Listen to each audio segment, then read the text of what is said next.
I figured something. My 4-year-old daughter had A what? medical break. Oh, God. I was gonna call you. I'm sure you were okay, because I was worried. However, Get a now quorum. it's how long does it take to correctly fix it? Is it gonna be a week? Is it gonna be a month? Is it gonna be a year? Yeah, I think I would look to see where they're at, the progress made. Okay, If not, we'll do okay, so you're inviting me to keep doing what we've been doing.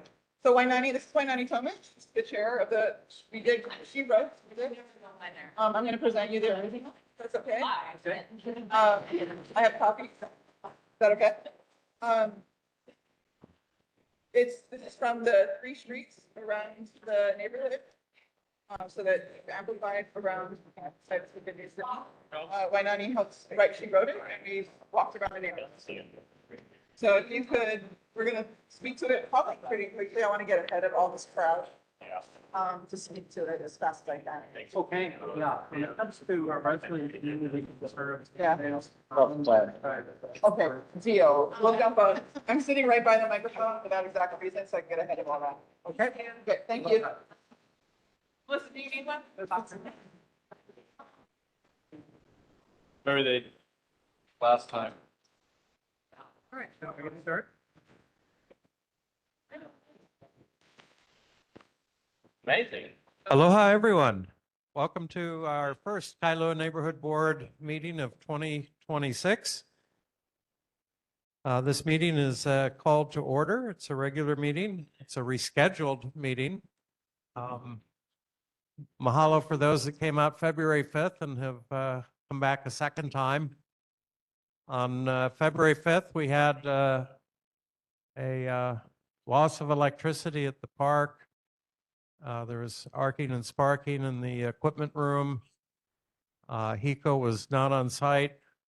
District Park or the Parks Department electrician was not on site. We didn't know how long the resolution would be. The fire department called HECO, and eventually we learned that it's a 3-phase AC power feed to the park, as almost all AC is 3-phase, and one of the phases had disconnected. The connection had melted, and that normally makes the power go completely black, but learn that with LED lights, sometimes there's just enough backfeed from 2 phases that a light will flicker. But in any event, we were not authorized to conduct the meeting, and so that's why we're rescheduled for tonight, and mahalo for coming back tonight.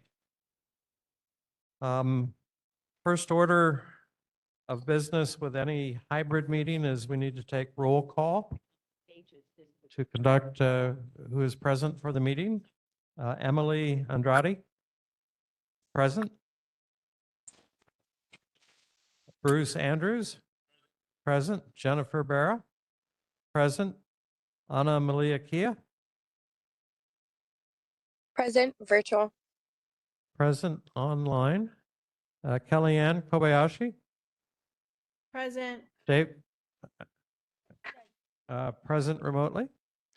David Laia, present. Jade Lau, present. Lavani Lipton, present. Max Markridge, present. Kate Ryder, Remotely. present remotely. Kalama Sousa,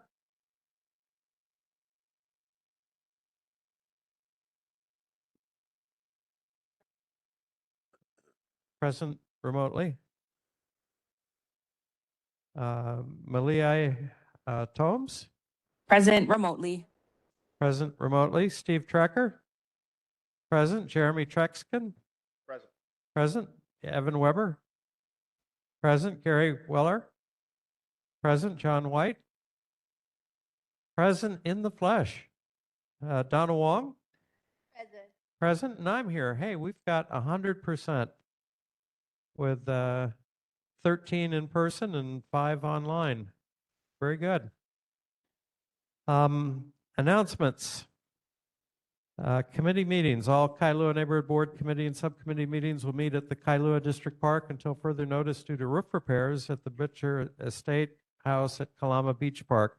Meetings may take place at the district meeting room, the multipurpose room, or the arts and crafts room. So if a meeting is not in the advertised room, please check with park staff as it may have been shifted to a different room. We regret any inconvenience this may cause. Comments on the FAA Hawaii Airspace Modernization Project. The FAA's Hawaii Airspace Modernization Project public comment period has been extended to March 15th. And a website where comments may be submitted is posted in our agenda, and also another website where information is available.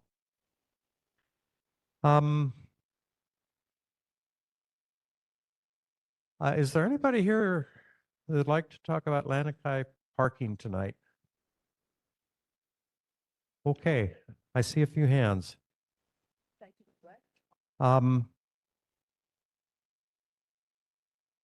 I'd like to just take a minute about what's on our agenda and how we got here. We received a lot of written testimony.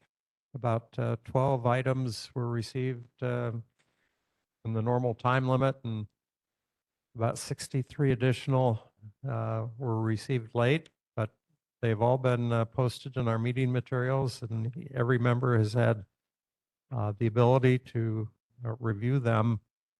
Almost all the comments of past day and a half, 53 of them have essentially sent the message, we do not support a parking ban in Lanikai. And that is not exactly what's on our agenda tonight.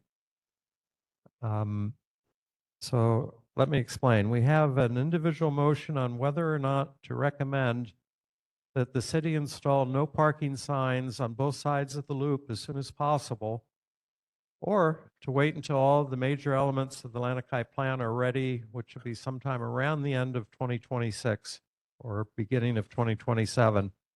The other elements are to make the cross streets one way, widen the cross streets as needed, mark the cross streets with legal on pavement parking stalls, double the frequency of the bus from every 40 minutes to every 20 minutes, add bike racks near beach access points, improve the bike lane at the entrance to Lanikai, add 3-minute loading and unloading parking spots on the loop near the beach accesses, in addition to enforcing against illegal parking on unimproved sidewalks, allowing pedestrians to walk there rather than in the streets.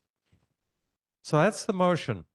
Do it all together, or accelerate the loop no parking signs to as soon as possible. How did we get here? The traffic and parking situation in Lanikai has been problematic for decades. No one parks in accordance with the law. Driveways and intersections are frequently blocked. The unimproved sidewalks are jammed with vehicles, causing pedestrians to have to walk in the streets. Sometimes gridlock can mean an hour to leave Lanikai, and reports of first responders having difficulty. Basically, jungle rules are everywhere.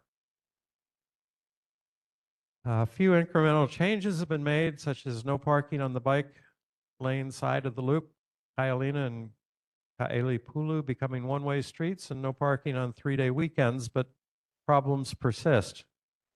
In May 2022, City Council Resolution 22125 directed the Department of Transportation Services to develop a Lanikai Transportation Management Plan to relieve congestion, improve access and safety, and develop appropriate parking controls. Nearly 2 years later, in February 2024, DTS issued a draft plan for public comment. The Kailua Neighborhood Board held special meetings and approved 11 pages of comments and recommendations. The Lanikai Association also submitted their thoughts, as did 188 residents, 187 of whom are Kailua 96734 residents. DTS considered all the input, and in June 2025, DTS issued a final plan. Elements include enforcing no parking in unimproved sidewalk areas, making the cross streets one-way and widening them as needed to provide marked on-pavement parking stalls and install bike racks at beach accesses, create 3-minute loading and unloading zones near beach accesses, and doubling the frequency of the bus, especially in the peak periods between 10 a.m. and 4 p.m. At our December meeting to discuss the implementation timelines, DTS said they could accomplish signage, stall marking, and street widening by around the end of 2026 for $500,000. I encourage them to ask for more funds to include bike racks, unloading zones, and increase bus frequency at the same time, which were other elements of the plan to increase the chances for success. At a committee meeting last week, mahalo to Councilmember Esther Kiana, who had indicated that she could support an additional $200,000. And we appreciate that. That hopefully will cover those additional items. DTS also said they could use unspent current year funds to accelerate the no parking signs on the loop if that's what the community wants. The input they had received was 50-50, and our task is to see if there is a community consensus to do that or not.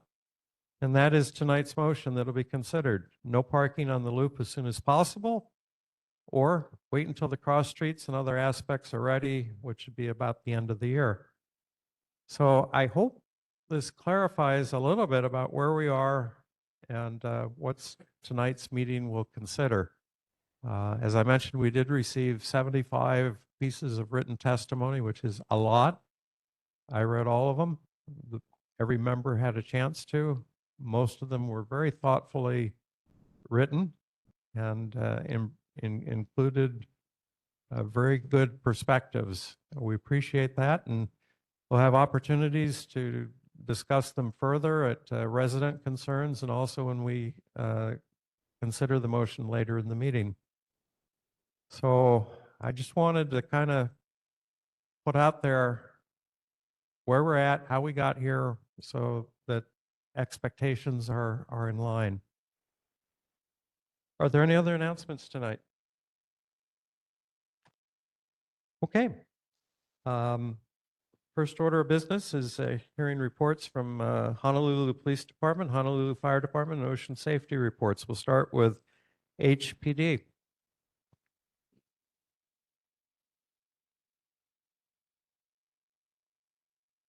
Good evening, everyone. My name is Sherman Dowkin, Dowkin, Sergeant. I'm one of the field supervisors for the Kailua and Waimanalo areas. I've been working in this area since 1998, consistently. I'm here to give you some stats on the crime stats for the month of January.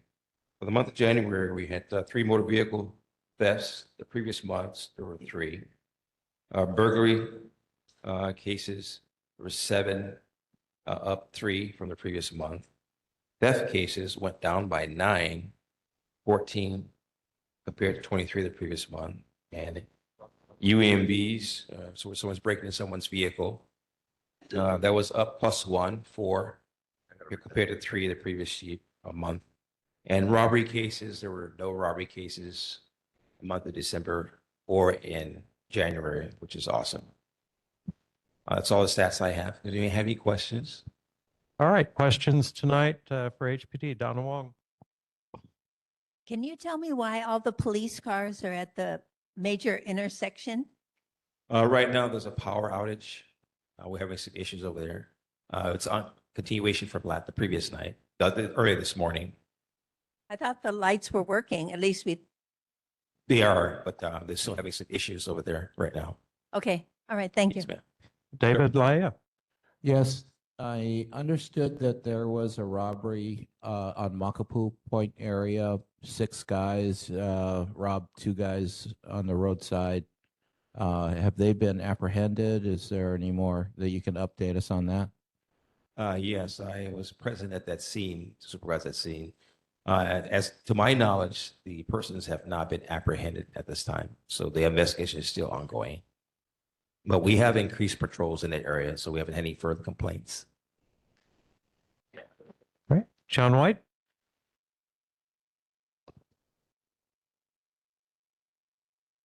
Thank you guys for your service. I got two questions, but I can save the second one as somebody else in between. With the Kailua Beach Park closure at night, have we seen progress on the situation there?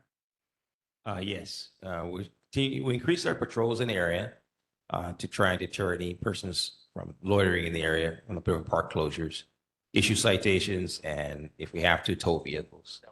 So it's been pretty good lately. Beautiful. Thank you. All right, Representative Lisa Martin.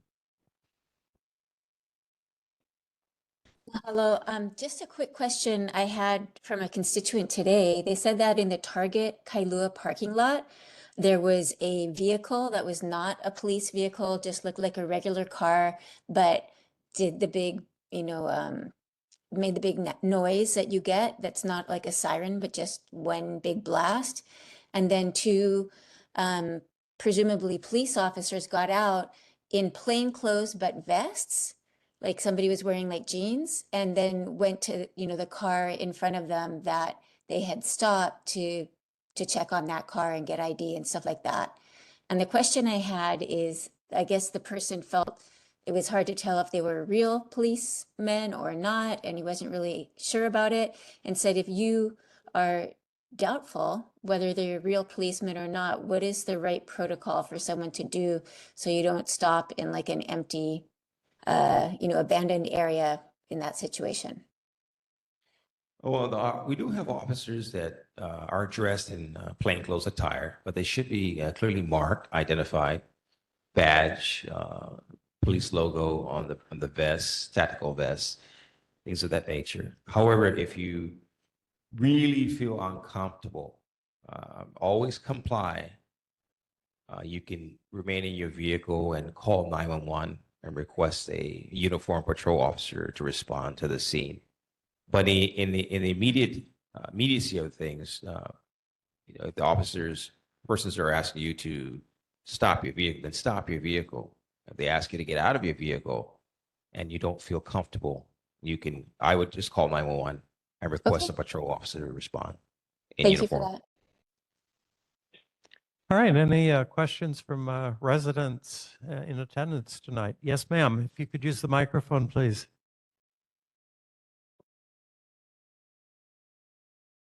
This is just about the beach park. I know it's supposed to be closed. I have noticed that in the evenings, there are people staying overnight again. Will there be sweeps through the beach park itself? Also, walking the Naupaka, between the Naupaka and the beach, there have been tents and tarps again. I understand it's hard for people. I know there was some homeless outreach going on. I'm wondering how do they hear about it? So that's my day. Thank you for your question, Matt. So the question is, there's been an increase perhaps of persons loitering or trying to sleep overnight or camp out at the beach park.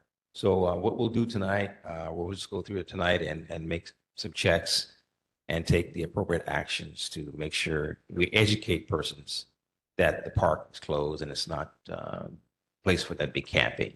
We'll either educate via citations or arrests and try to offer them some social services to try and help them get out of a better situation. Okay, any other questions tonight for Honolulu Police Department? Yes, ma'am, if you'd use the microphone, please.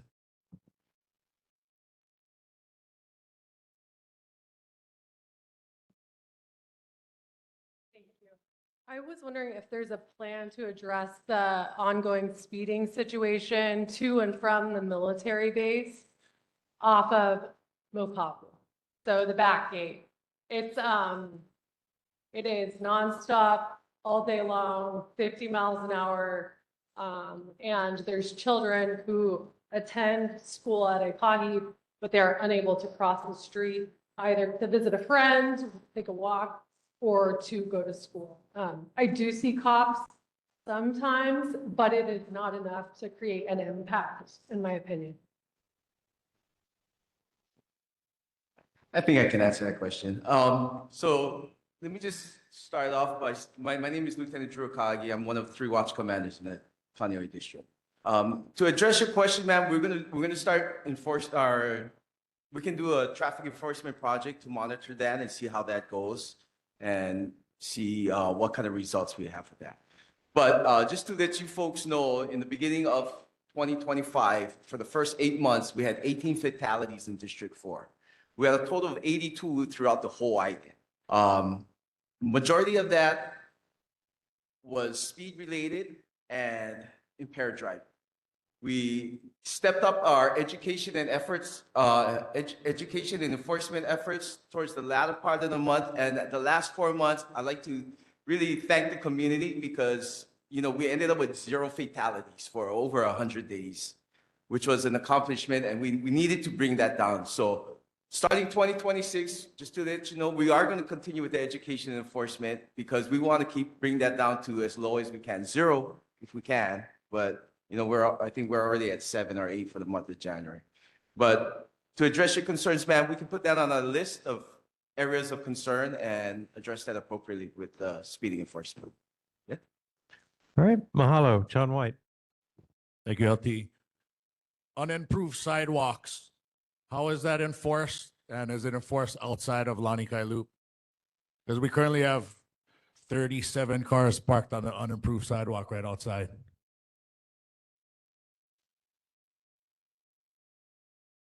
That's a good question. But, you know, we take it on a case-by-case basis. We look at the concerns of the community and the neighborhood because everything is really an unimproved sidewalk, you know. But as far as they go, we look at what the complaint comes in and talk with the person who has an issue and try to come to some resolution for the community. You're not supposed to be planting plants or putting rocks and all of those stuff to block and reserve for block stalls and so forth. But yeah, it is against the law, but we do look at it by case issue. Yeah. Thank you.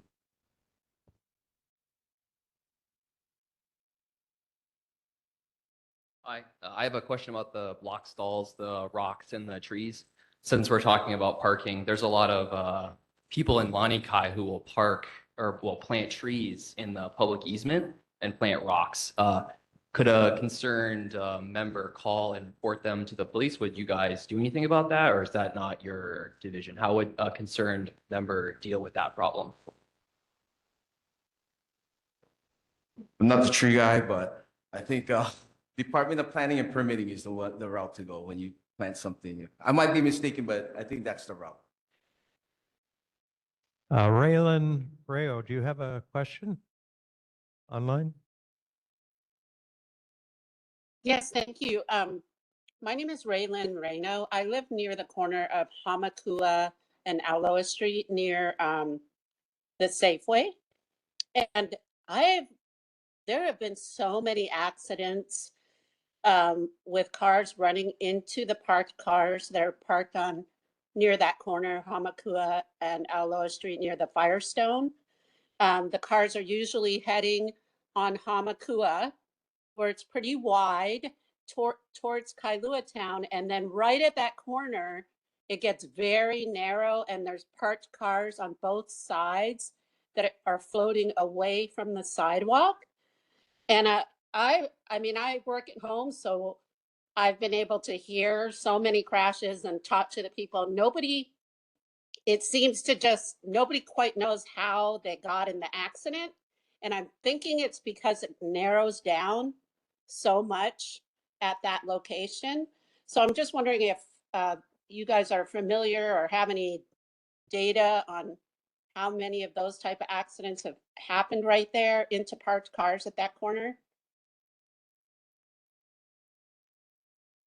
You know, I don't have the data for that information as far as that specific location, but I do know what you're talking about. And a lot of the reasons could be distracted driving, speeding, or impaired driving, which, you know, we all look forward. We are going to continue our efforts for the education and enforcement again, but I can notate that and check with the daytime guys what kind of stats they have regarding that era. Thank you. You're welcome. Okay, mahalo. Any other questions for HPD? Yes, ma'am. If you could use the microphone, please.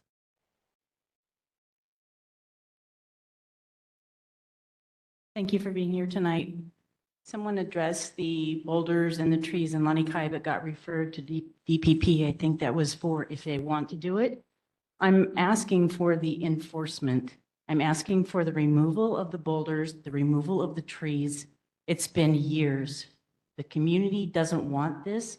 It's reserved for public parking, not for you to reserve it with boulders and trees to block the public parking, and no action is being taken. Who do we contact for direct action to address this immediate problem?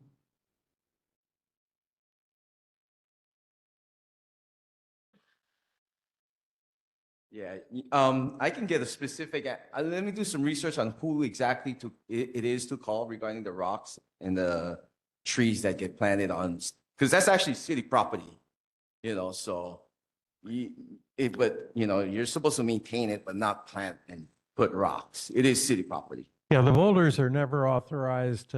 Plants and shrubs may be authorized if the homeowner receives a variant, a variance from DPP, and some have not.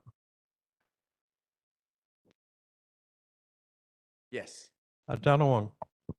Let me just add to that. It's not just for Lanikai. Anyone on Oahu can apply for to plant a tree in the setback. Okay, thank you. Jade Lau.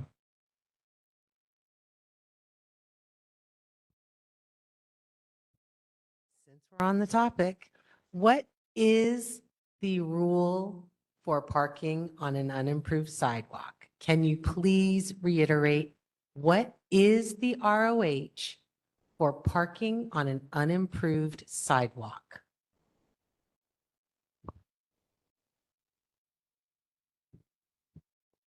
For the unimproved sidewalk infractions that we look at, the key thing for the officers when they go to the complaint is that if pedestrians have to walk into the roadway to get around the vehicle, we're probably going to tow the vehicle, tow the vehicle immediately.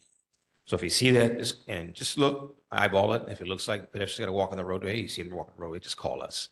We're going to come over to site and tow the car. We'll try to find the owner of the car first. We always try to do that. If we can't find the owner, then we just tow the car. Well, the regulations of Honolulu ROH are that parking is not allowed on unimproved sidewalks. Parking is on pavement in the direction of traffic with wheels within 1 foot of the curb, more than 4 feet from driveway openings, 10 feet from fire hydrants, and before the curvature on an intersection, and also not where there's no parking signs, and always allowing at least 10 feet of roadway width for moving traffic. So the ROH question is that it only allows for parking on the pavement. By custom, there are many places on island where parking does not occur on the pavement, but rather on the unimproved sidewalks.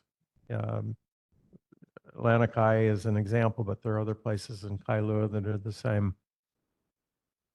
So that's what the regulations of Honolulu say.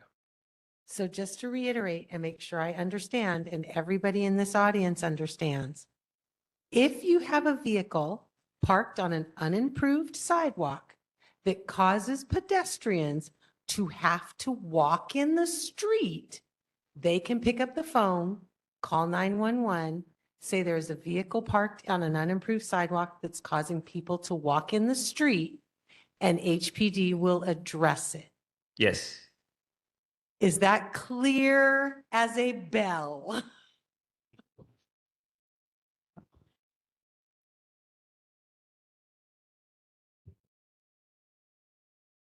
A definition of an unimproved sidewalk.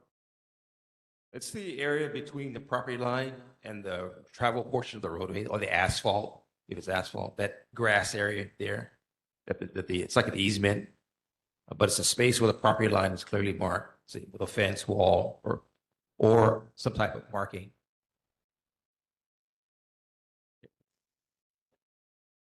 So just to be clear, like in Lanikai, then you have a bike path, a bike and pedestrian path, right? And then you have what I'm assuming is an unapproved sidewalk, but you don't have to go around it because there's a path right there. So that's why people park there, and is that okay? And same on Kainal, right? Yes. Yeah. Usually, especially with Lanikai, there's times where there's no parking at all, even in the area, the bikeway area. But again, the area between the property line and the asphalt area is considered like an easement. That's like a open zone, not for parking or not for putting trees and boulders. It's just an area that the city allows space to use. So call us, the officers will respond to the location. They'll make an assessment and evaluation and determine whether or not the vehicle is illegally parked. Always call 911. Don't approach or get involved with folks yourself. That's not your responsibility. That's our responsibility. Okay? All right, question from Michael online.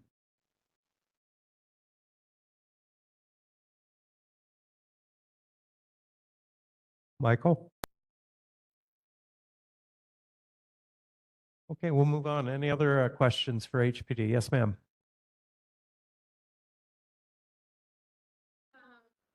So if there's an easement and the easement, tradition, I wouldn't say it's just Lanikai has a tradition of parking on the unimproved sidewalks.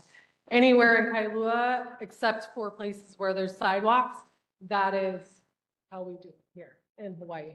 So if there's an easement, typical easement is 10 feet approximately, 10 or greater. So if an easement is 10 feet and an average car is, let's say, 6 feet wide, 100%, there should be 4 feet space for a pedestrian to walk between the car and the fence, or the car and the rock, or the car and the hedge. But that's not the case in Lanikai. For example, Mokumanu, last time I drove through Lanikai, not one single house on Mokumanu had their easement available for parking, okay? An entire street. So how are we saying we're going to give tickets to the cars saying they're parked incorrectly when in actuality they should 100% have 3-4 feet available for pedestrians to open the cars, etc.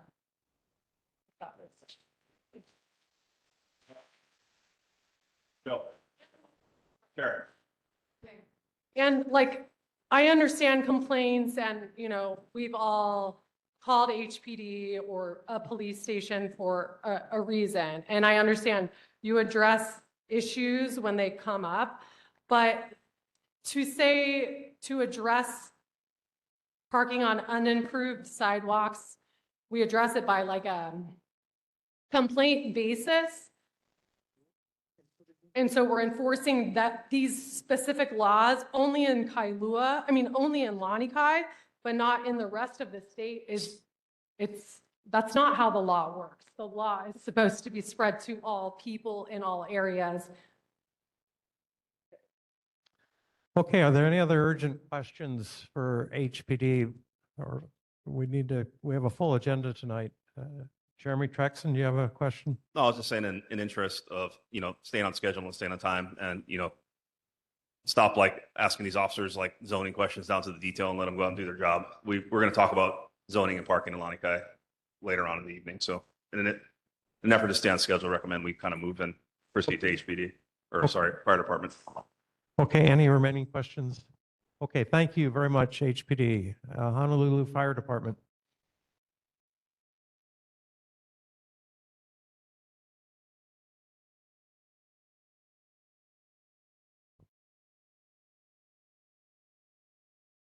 Aloha, Corey Silva, captain here at Kailua Fire Station. Here to read the incident statistics for January 2026. Fires, 2 nuisance fires, 1 cooking fire, 11 activated alarms, which resulted in no fires. 96 medical emergencies, 2 motor vehicle crashes, and 5 hazardous material incidents. Fire safety tip for February. Just as awareness, the Honolulu Fire Department has an update to its incident stats reporting beginning January 1st, 2026. HFD transitioned from the legacy National Fire Incident Reporting System to the modern National Emergency Response Information System, also known as NERIS, to report fire and emergency incidents. A major difference between the two systems is how the incidents are coded and classified, which may result in fluctuations in the number of incidents in each category compared to prior reports. The Honolulu Fire Department is currently addressing these items to ensure seamless incident statistic reporting moving forward. In addition, one of the categories, motor vehicle collision with pedestrian, is currently unavailable due to the coding and classifications. The Honolulu Fire Department is working on a solution to resolve this. The Honolulu Fire Department reminds the public to call 911 first if you have an emergency. Do not drive to a fire station nearest your location. It is very possible that the fire company will not be at the fire station due to responding to other emergencies or performing other duties such as fire inspections, training, and educational activities. When you call 911, the operator will dispatch the closest available fire company to your emergency. Remember when you call to give the operator your initial need, whether it's police, fire, or EMS. And after you've been transferred to the appropriate agency, an accurate description of your need and your address or location. The HFD is also able to field 911 text messages. If you find yourself in a spot where you do not have good reception for voice communication, example, if you're hiking, text your emergency to 911. Any questions? Any questions tonight for HFD? Donald Wong. How many fire hydrants are there in Kailua and how often are they inspected? How often are fire hydrants inspected? That's a Board of Water Supply question, I think. We don't inspect fire hydrants, and I can't tell you the number. Yeah. Okay. Okay, thank you. John White. Thank you for your service. Lithium ion battery fires. That seems to be a topic more and more prevalent nowadays. Is there certain adjustments you guys are making for those types of fires? That's a very good question. So like you said, it's a very current issue at this time, lithium ion battery fires, if you guys don't know. When they burn, there's nothing that can stop it from burning. So we just put copious amounts of water or remove it from any type of exposure at this time. That's all the information that's come out. And you can actually look up the topic online and it'll talk a lot about those types of batteries and the fires. Other questions for HFD? Online? Any resident questions for HFD tonight? Thank you. Okay, mahalo. Honolulu Ocean Safety Department.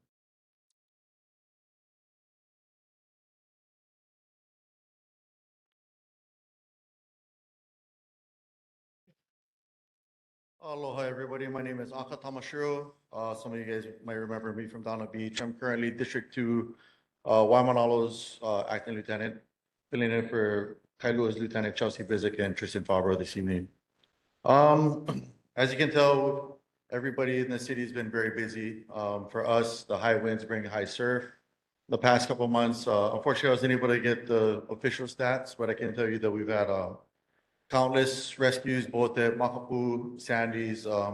We seem to be having obviously more people getting stuck in the rip currents down at Kalamas.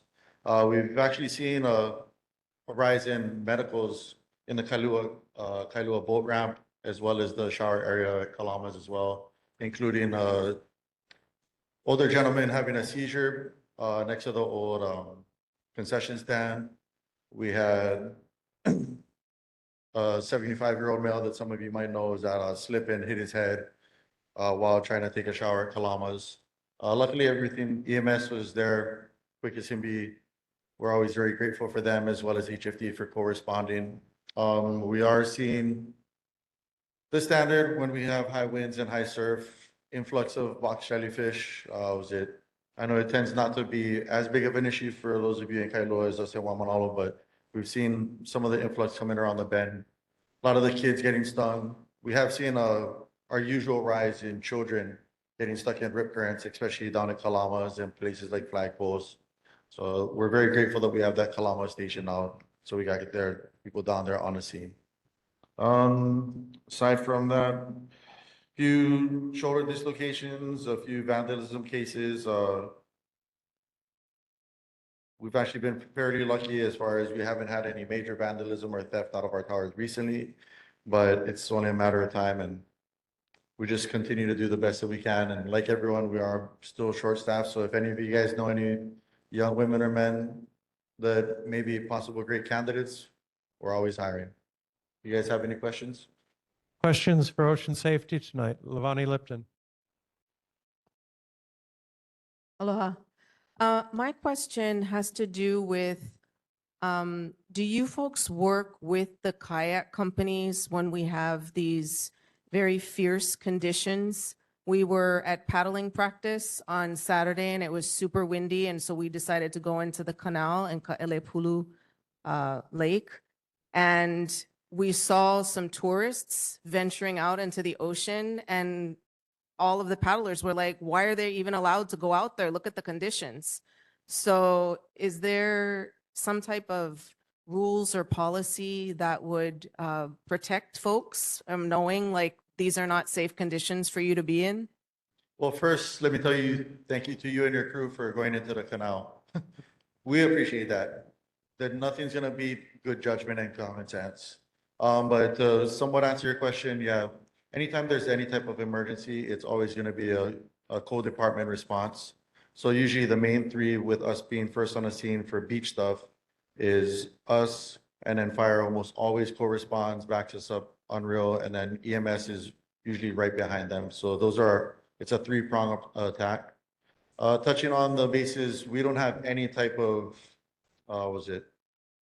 I don't want to say jurisdiction, but any type of capability of stopping people.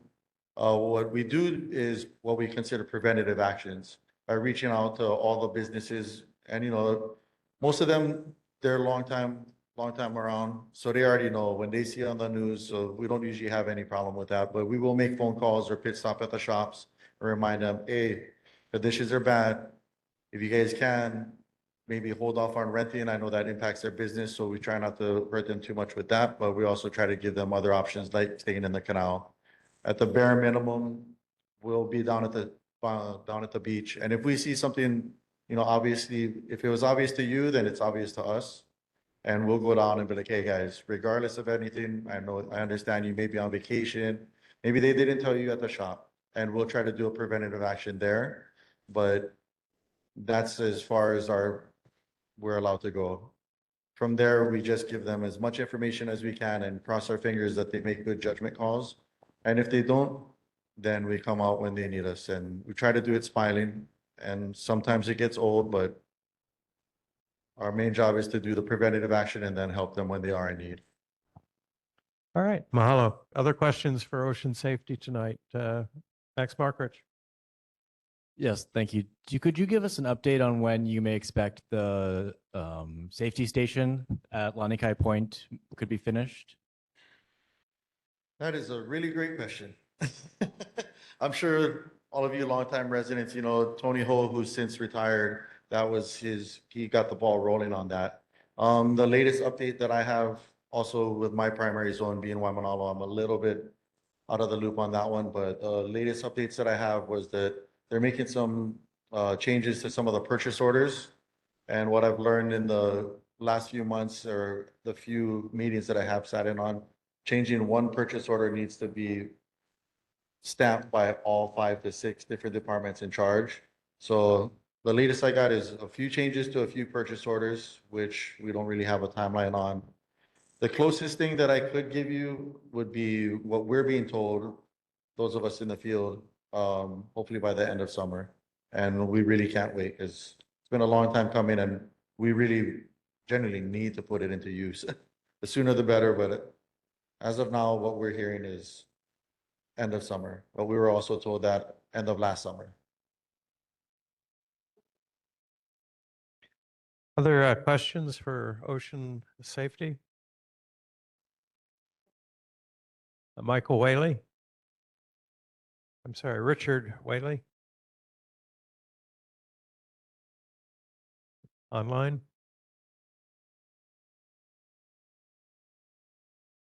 Okay, other questions? Any audience questions? Okay, mahalo. Right on, mahalo for having me. Have a good night. Next order of business are committee motions. The Kailua Neighborhood Board supports extending the Kalama Beach Park parking lot hours to a 7 p.m. closure time year-round. This will help prevent premature car lock-ins and bring the parking lot into alignment with other beach parks across the county.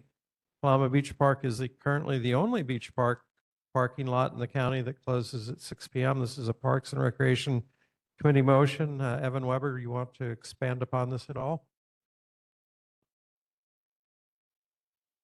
Mahalo, Bill. Yeah, you pretty much nailed it. Hello, everyone. Chair of the Parks and Recreation Committee. My name is Evan Weber. This is pretty straightforward.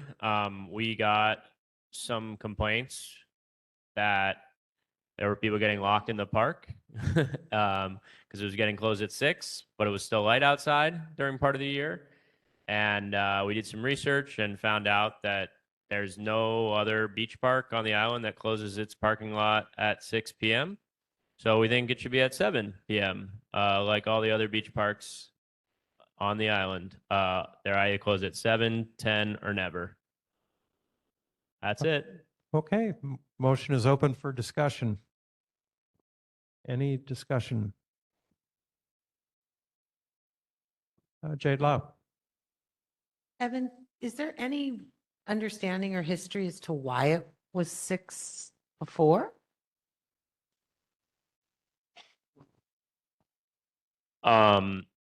Yeah. It's not really worth getting into though. Yes, and you know, it has to do with some schedule stuff around the building and the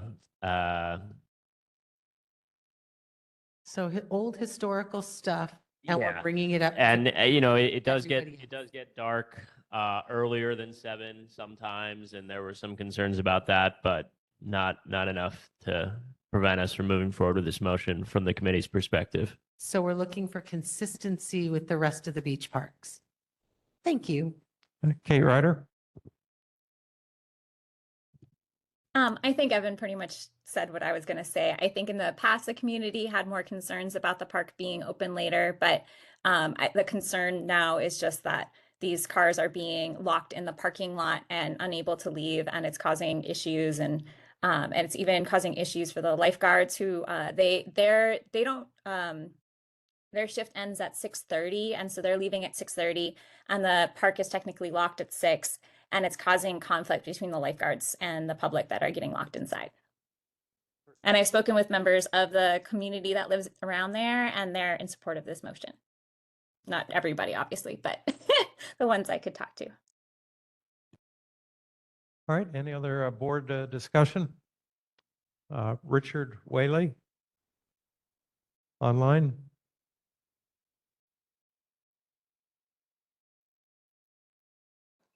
Yes. Wouldn't this be like a union issue having to change shift times for somebody to stay later and lock it, for one?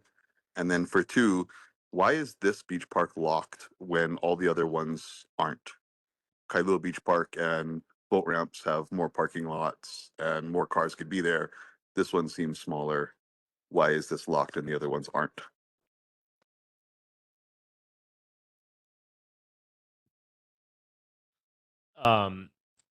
Yeah, so can't answer all those questions, but what I can say is this is a neighborhood board resolution. It doesn't become policy immediately because it gets passed. That is not authority that we have.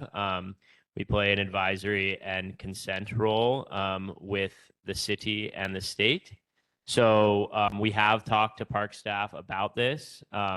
Once we take this formal motion, they will take it into the position as to try to see what they can do. And based on the conversation we've had, we think that they will make the adjustment and that there won't be any union issues because there are a few options with different staff that attend to the park. But that's going to be up for them to figure out or not. And then with respect to why the parking lot closes it varies from park to park. There is a historic building there, and so it could have something to do with that in terms of concerns about people parking there and doing activity in and around the building after dark. Any audience questions or comments on the motion? Okay, I call for the vote. Emily Andrade? Aye. Aye. Bruce Andrews? Aye. Jennifer Barra? Yes. Anna Malia Kia? Yes. Yes. Kellyanne Kobayashi? Yes. David Laia? Yes. Yes. Jade Lau? Yes. Levani Lipton? Yes. Max Markridge? Yes. Kate Ryder? Yes. Yes. Lama Souza? Aye. Aye. Malia Tomes?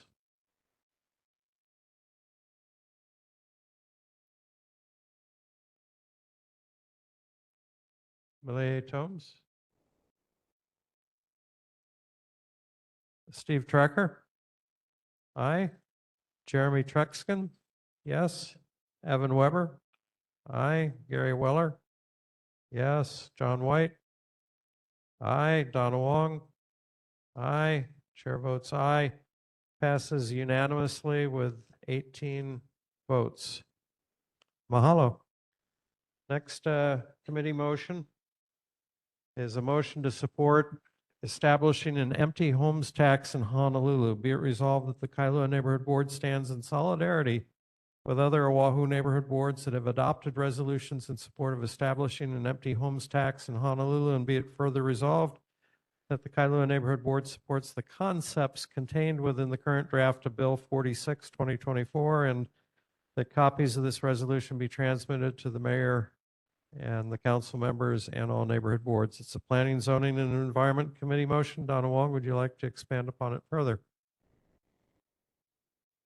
Gary chaired the meeting, so I'll turn it over to Gary Weller. We had some of the other boards come and talk to us about this, and they proposed to us their resolutions, and we authored this resolution motion in consistency with the other boards and what their motions had told us. There was a few issues that were addressed. One of them was, what if it's a resident of Hawaii and they're going to go on a trip? How would that be handled? And they addressed that pretty good. That was the only issue that I had with it originally, was how would we handle a house that was empty while somebody's in retirement and taking a cruise. Otherwise, our committee supported this motion. Motion is open for discussion. Levani Lipton. Yeah, in addition to Gary's point, there was one other thing that I found a little bit challenging, and that is that the owners have to self-report that they're going to be away.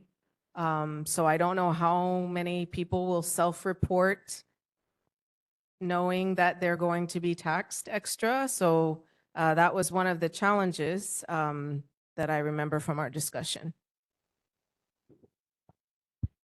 Jeremy, do you have a comment? Yeah, I'm reading through the motion right now, and I see the list of 7 neighborhood boards that have approved this motion. Would Kailua be added to that, or are we voting on in support of the previous 7 board members or 7 other boards? If we were to approve it, any future board considering this motion, our name would be added. So it seems like in Kailua, and I'm just thinking out loud, like most of the houses that are vacant are along the beachfront, and if this tax is going to go to increase affordable housing, I don't see how taxing those people extra money is going to that's not going to become available for like low income housing or something like that, right? And that's just kind of how I'm looking at it. I mean, most of I don't see a whole lot of vacant houses in Kailua, but I could be wrong. At least in our district, I don't see a bunch, but seems like all the ones that are vacant are beachfront property. That's not really going to do much for the affordable housing crisis. That could be true.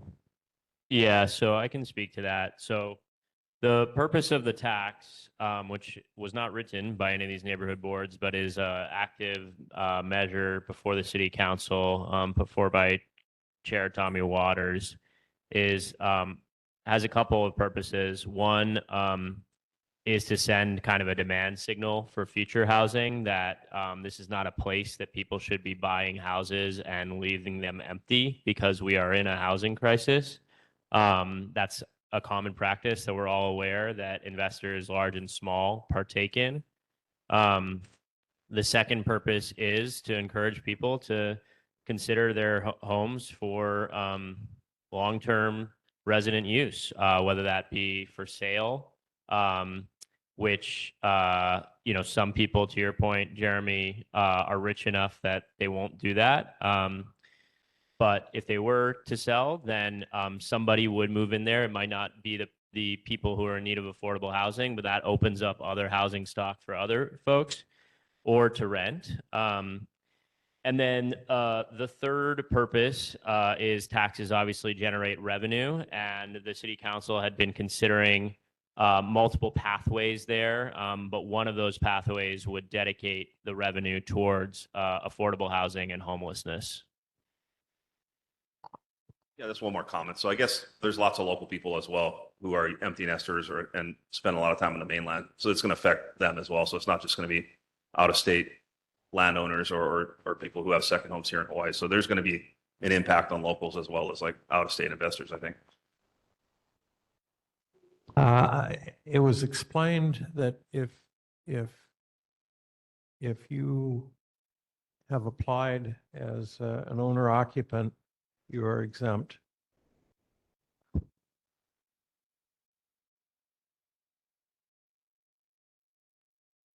Max Markridge. For those of you on the committee who spoke with the other neighborhood boards, did you talk at all about what the game plan is? Is this to be going to other neighborhood boards down the road and then come back to the city council to be voted on again? Where is this going?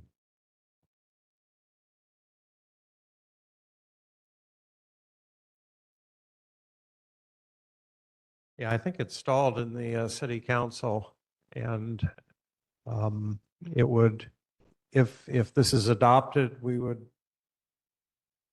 go on file with the city council as having supported it. It ultimately is a city council decision whether to advance this as a bill or not. John White. Thank you, Chair. Obviously, this is a joke. Self-reporting, nobody gonna self-report. Let's just be honest. At 1%, 2%, and 3%, nobody's scared of that. Why isn't it 10, 20, 30%? These guys have, I wish I had an empty home to cruise in, you know what I mean? If they got that much time and bread for empty homes, squeeze them with the high number, and we take that money and we offset the property taxes for a kapuna on fixed incomes. Do something smart. So I think it's bogus, but that's all I got to say. Thank you. Other comments? Any resident comments on the motion? Yes, sir, if you use the microphone, please. Mahalo board for the discussion. Rossi Sokane, I am a member of the Downtown Chinatown Neighborhood Board that did adopt one of the resolutions, but I am just here as an individual. So appreciate the discussion and just appreciate the PZ&E committee for having a very lively discussion as well and voting unanimously, I think, to recommend this. One thing I just want to provide some context on additionally is what this measure could do with respect to the problem of illegal vacation rentals. And I know that's a big problem in this neighborhood. And I just want to provide some context. So our mayor, Rick Blangiardi, was actually on Insights on PBS just a little while ago. And these are based on his numbers. He said there are 25,000 non-permitted illegal vacation rentals on Oahu, meaning those are residential neighborhoods, not resorts. Now, 50% are owned by out-of-state investors. And the mayor said that was offensive to him. He said it's likened to buying slot machines, which just extracts wealth from our neighborhoods. And 27% are owned by investors who own 20 or more units.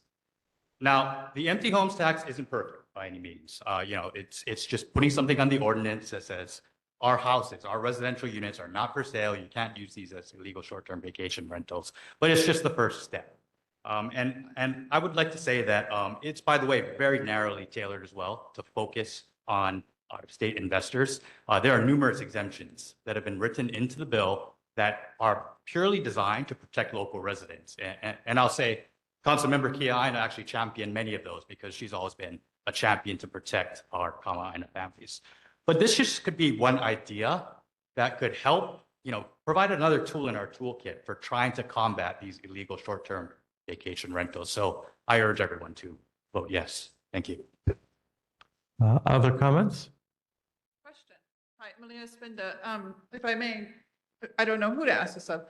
So are there other jurisdictions that have adopted this? Are there unintended consequences? Are there other approaches?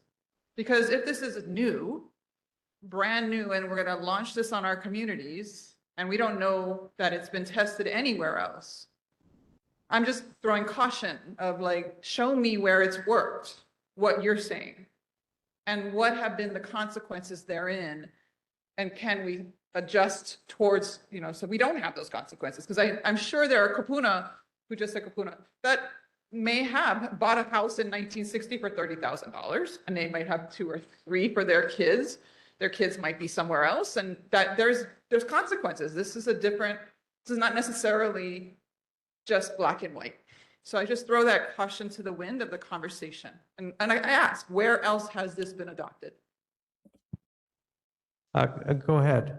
I think Vancouver and San Francisco, but go ahead. Yes, Vancouver in Canada has adopted. They're one of the famous, and in Canada, yes, that's one. And I just wanted to cite to you that their vacancies went down 50% shortly after, and they raised a lot of money. Now in the United States, this has been in Washington, D.C. for many, many, many years now. So that's been established in our nation's capital. San Francisco did adopt it recently, but that's being challenged in courts. So we'll see what happens in that. So the short answer is yes, there's a lot of reasons that a local person would want to keep a home empty. And the bill is designed to try to protect them and try to exempt them. But as far as I know, we're just in a housing crisis, and we have a lot of units. Anyway. Robbie? Oh, good. I couldn't see my hand raised. Okay, well, in the meeting notes, or it said, or for this resolution, let's see if I can find it. Okay, whereas the current version of Bill 46, 2024 includes various exemptions to mitigate potential residents who may have a valid reason for owning additional housing units they need to leave vacant, So does anyone know what those various exemptions are? Go ahead. Yes, very quickly. If you have a homeowner's exemption, you would be exempt from the tax. If you're renting it long-term to a resident who is living there for 6 months for a long-term rental, that would be exempt. If you happen to be a member of a kupuna who is in long-term care or is in medical care, that would be exempt. Active duties is another example. There's about 15 different exemptions. If you have an open building permit or construction permit, exempt. So that's just a list of, I don't want to list out all 15, but there are many. John White. Okay, where would they be? Sorry. Do you So- have a place, a site where those would be listed? Yeah, if you go to the City Council website and look up Bill 46 from 2024, it'll be listed in the draft bill. I just want to say why I'm asking, like this situation where your parents pass away and then you have a family, still consider the family home, but we're not the homeowners, and I say we because it is kind of a personal case here. So, but it's still got all our childhood things in there. I mean, and memories, and then it can be used for a meeting place for different, family groups. Is there exemption like that? Do you know? Yes, there is. And actually, so if you're a Hawaii resident and you own a second home, your second home is actually exempt. Your third home or your fourth home may not be exempt, but your Well, second no, home. no, but we're not Additionally, I'm sorry. individually owning. Oh, additionally, if you are a descendant of someone who owned the home for, I think, 25 years ago, that would also be exempt. So the city council has tried to be very generous with exemptions to try to protect a lot of these cases that are being described. Okay, Sean White. Thank you, brother. When these guys make laws, pay attention, gang. Read the nuts and bolts. Nothing should affect the local people ever. The out-of-towners, squeeze them. Because they're going to come here just like Disneyland. You're going to go, you're going to pay whatever you got to pay. Squeeze them. This election year, gang, be tough. I know 3 people operating illegal vacation rentals for 10 years. No one's ever checked them out, but I'm not a narc. You know what I mean? I doubt they're going to be able to get on top of this, but it's all good. Thank you. Motion to move on. Okay, no other discussion. I'll call for the vote. Emily Andrade? Aye. Bruce Andrews? Aye. Jennifer Barra? Yes. Anna Malia Kia? Yes. Yes. Kellyanne Kobayashi? Yes. David Laia? Yes. Jade Lau? Yes. Lavani Lipton? Yes. Max Markridge? Yes. Kate Ryder? Yes. Yes. Kalama Souza? Aye. Aye. Malia Tomes? Steve Trecker? Aye. Jeremy Trexton? Yes. Evan Weber? Aye. Gary Weller? Aye. Sean White? Nay. Donna Wong? Aye. And chair votes aye. So the motion passes 17-1. Mahalo. Next item of business is a presentation that was originally scheduled for December. This is the Waialoa Youth and Family Wellness Center, previously Hawaii Youth Correction Facility Campus Master Plan. And we have Tai Shimirozu of Bowers and Kubota to make the presentation. Oh, hi, sorry. I'm actually going to be doing the presentation. My name is Kara Kadota Ito. I'm from Bowers and Kubota. I just want to say aloha, Chair Hicks and members of the board. We're here tonight to share the efforts that have been underway to prepare a master plan for the Kailua Youth and Family Wellness Center, or the KYFWC for short. We'll go to the next slide. To start, we'll just introduce the project team, some of who should be here in person or online. From the KYFWC and the Office of Youth Services, who owns and manages the facility, we have Leanne Gillespie, Mata Aulafa, Cousin Koho'okele, and Daryl Bueno. From the State Department of Accounting and General Services, the agency who's managing the project, we have Jess Evelar. And then from the consultant team, we have Harold Inoue from Anbe Aruga and Ishizu Architects. And as I mentioned earlier, I'm from Bowers and Kubota. We're the engineering and planning consultant. We have myself and Mike Nishimura joining us tonight. And so, yeah, for our agenda, we just went over introductions. And since we have limited time, just kind of go quickly through it. We'll do the project background, present the master plan, and go over next steps. The objectives is just to provide you with an overview of the planning process that led us to this master plan, present the draft master plan, and then ultimately collect your feedback and comments. So the KYFWC is located on a 437-acre state-owned parcel in Olamana. It's located next to Maunawili Elementary School, Olamana Fire Station, and is across from the Women's Community Correctional Facility. The KYFWC is managed and operated by the Office of Youth Services.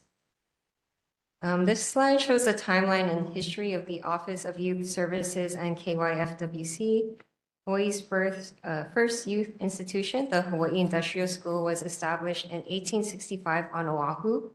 In 1928, the territory of Hawaii established 2 training schools, the Kailua Training School for Girls in Kailua and the Waialae Training School for Boys on the North Shore. Both schools operated as a farm and ranch.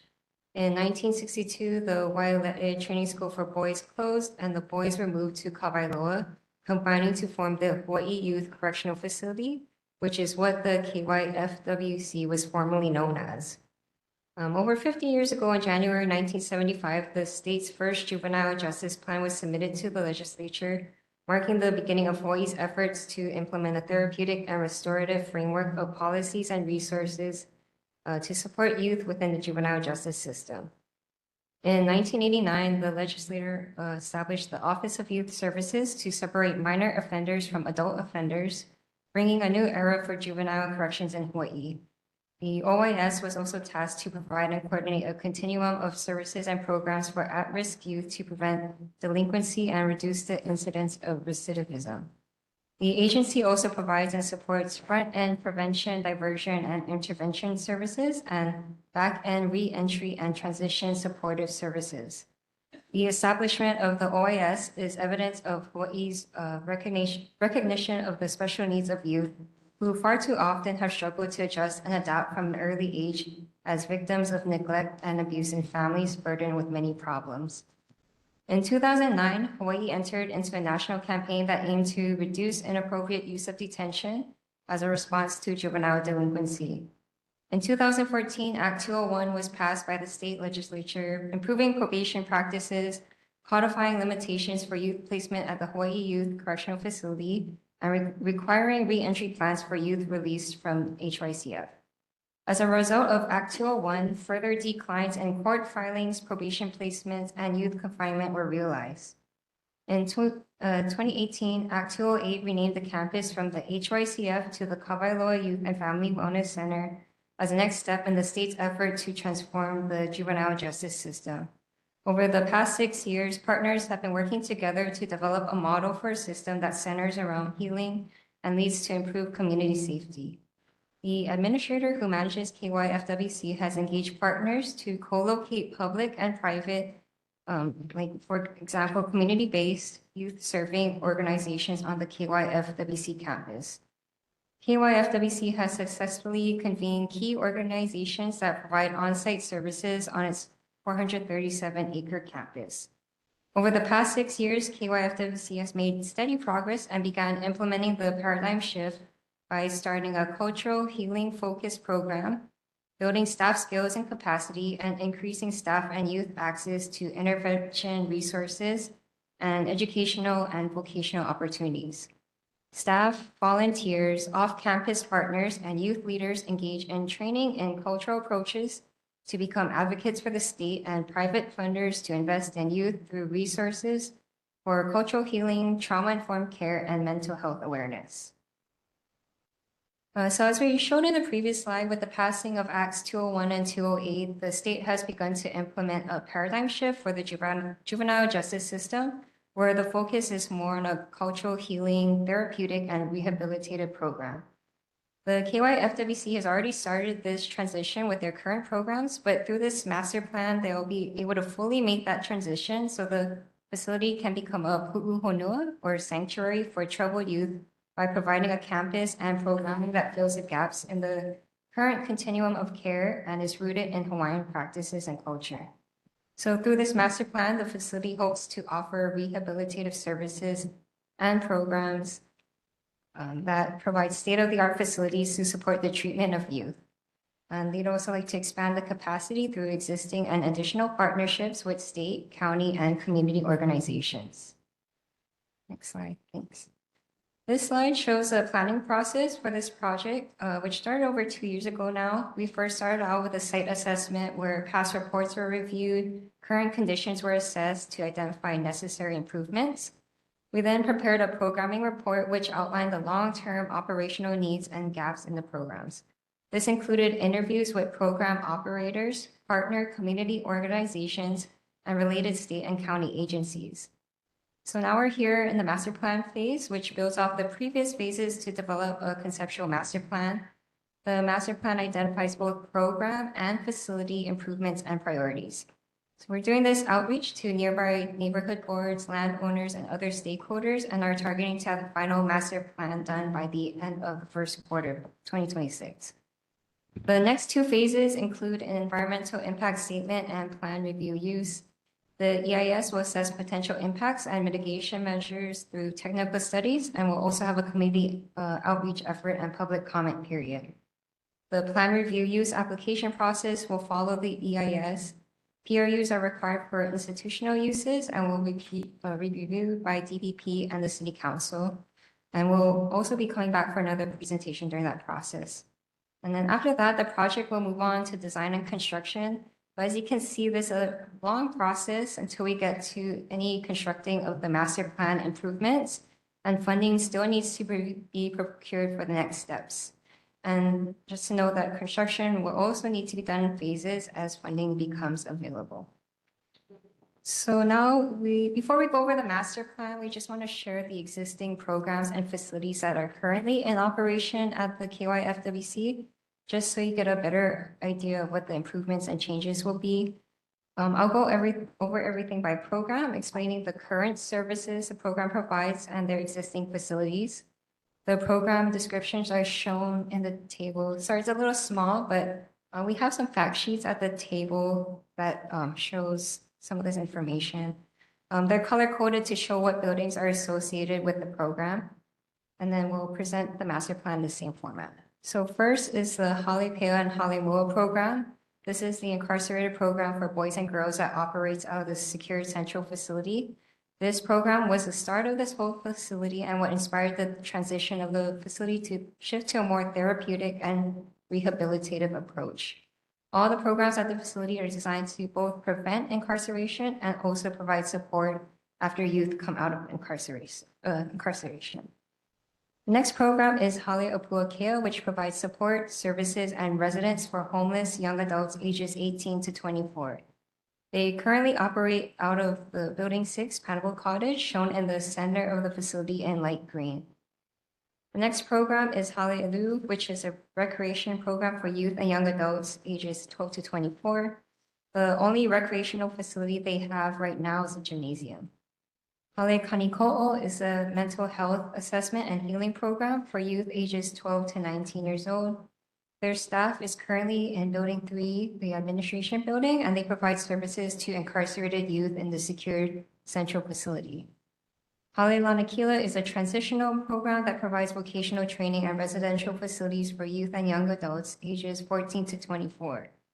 The resident facilities are in the Canoe House, and they utilize other buildings such as the technical education buildings and gymnasium. And then Hale Moana is an administrative program for the entire facility. They currently operate out of the secured central facility.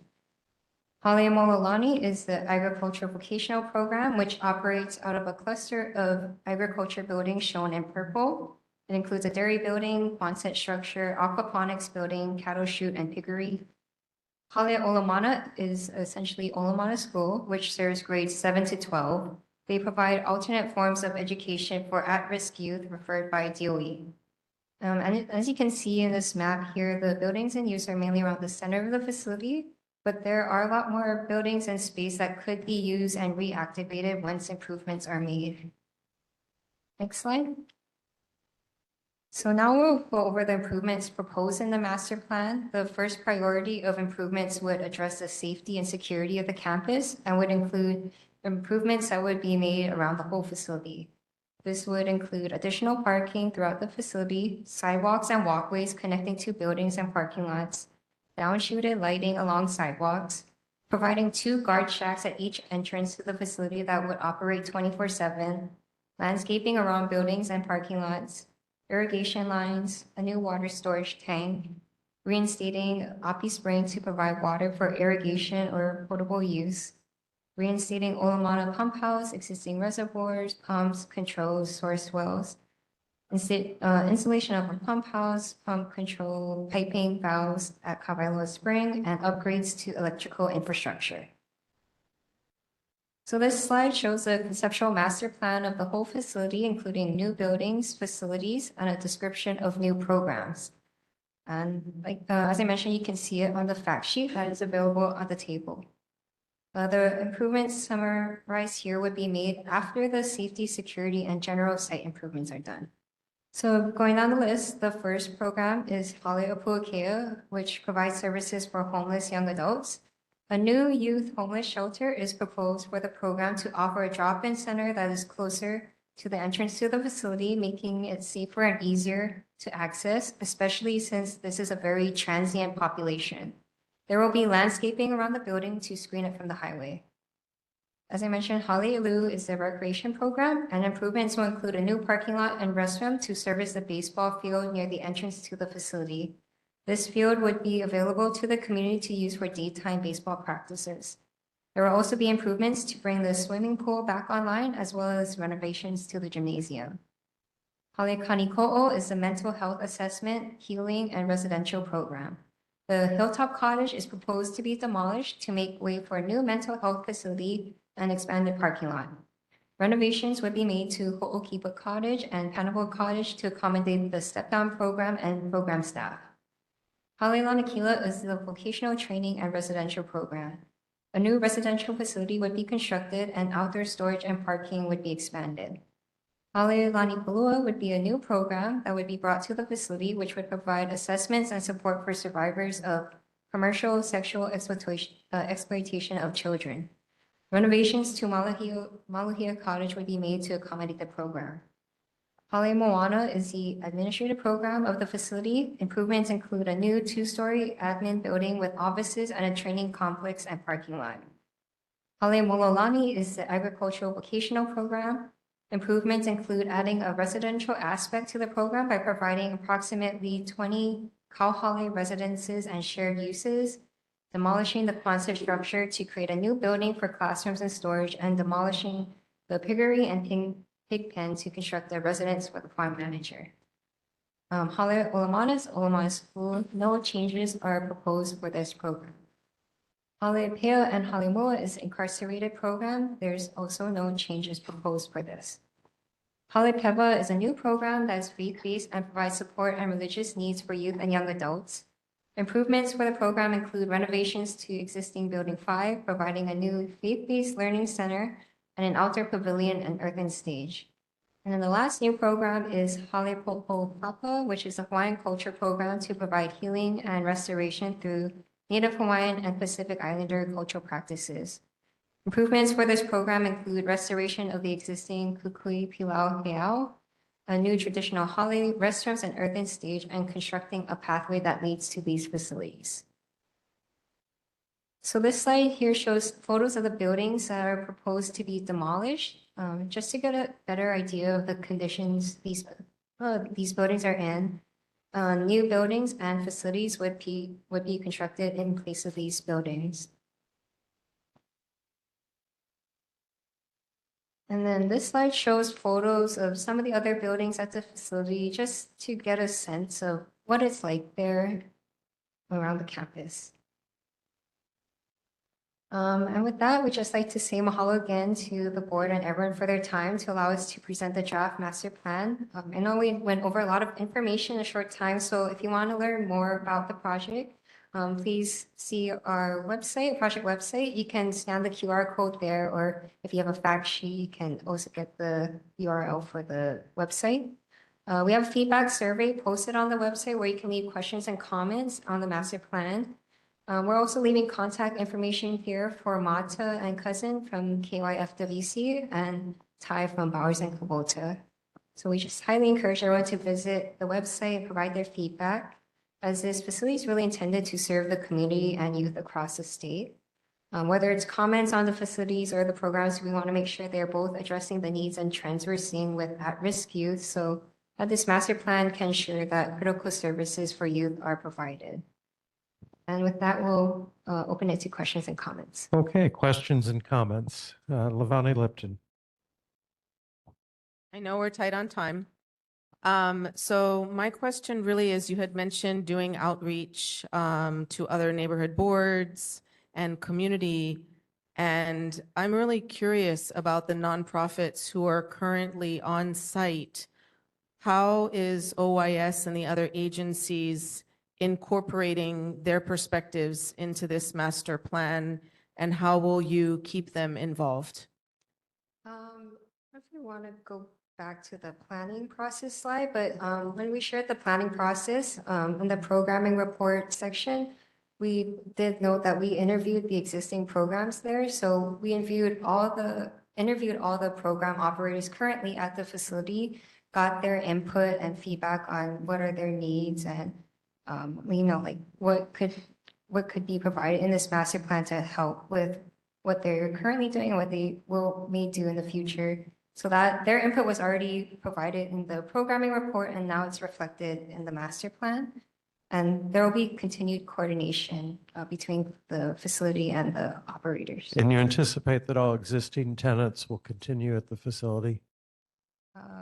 That I think will be coordinates an ongoing process. Mats kind of wanted to provide some more insight into that. So we will continue to review based on what the law is that established the Kauai law. So as long as we can continue to review, we will have continuous review with the current programs that are on campus and the programs that we need to make sure that is in existence on campus. Okay, thank you. Emily Andrade? Yeah, I was wondering what input you've received or if you plan to receive from the youth who are actually accessing services there, and if there's like an advisory board or anything that can provide input. That's my first question. And my second one is about like the numbers of people that you are currently serving and would intend to serve after. So like she did mention, we did have the programs that are on campus. We had the youth voice. So each program the participant were able to provide their feedback.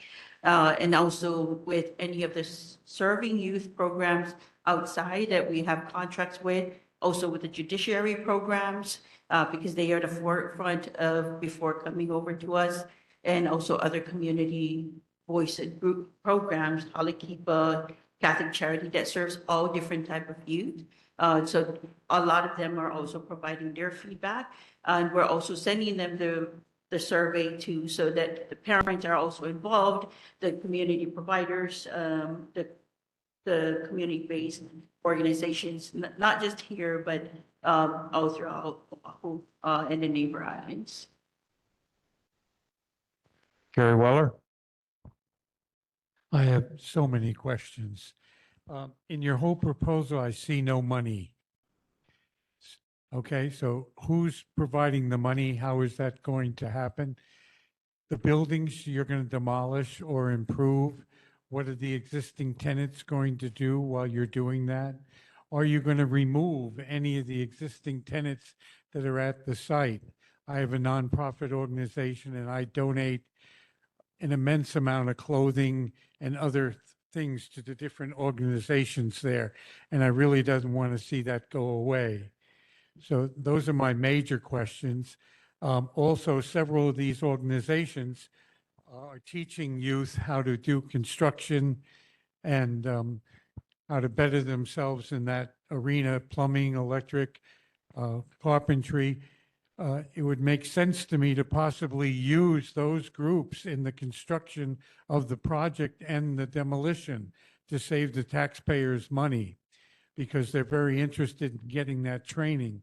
So instead of putting out a big RFP and spending millions and millions of our dollars, we could have some of the youth people train on the facility and do that work.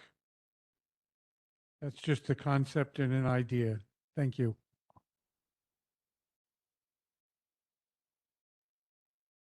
David Laia? Yes, thank you. I'm curious about the cost benefit analysis. If you've done any cost benefit analysis, how much is your total budget? What is it that you're expected to gain from that in terms of number of children or number of youth that are going to be trained? Can you share with us those basic numbers? I can say for last year, you know, when it was just the Hawaii Youth Correctional Facility of a secured of just a lockup, we were at a max at 194. Our numbers now for secured is 32. but our community numbers that are being served is 429 as of last year. We do anticipate to serve more youth as we bring in, as we create the mental health program, the different transitional homes and programs through agriculture work, and also the vocational aspect of it. So we see the expansion of the campus to provide additional services and programs for those youth. So anticipate for more. So generally, how many training hours are actually provided to the boys or the kids? I do not have that number with me right now, but we can definitely provide it to the chair to share with the rest of the board members. And I like the idea of an advisory board. Is there an advisory board that's involved with the organization? With the Office of Youth Services, we do have the JSAC. So this is the Juvenile Justice Advisory Committee. They do provide responses to us from all the different community-based and also state agencies that are involved, that are also impacted to provide services for our youth, to provide those feedback back to us. And then we work together with whoever our contractors are to make sure that the voices are heard from everyone, from the kids we service and with the community members that are impacted, and the families as well. Don Wong? Did I hear you correctly that you don't know how many programs exist on the site now?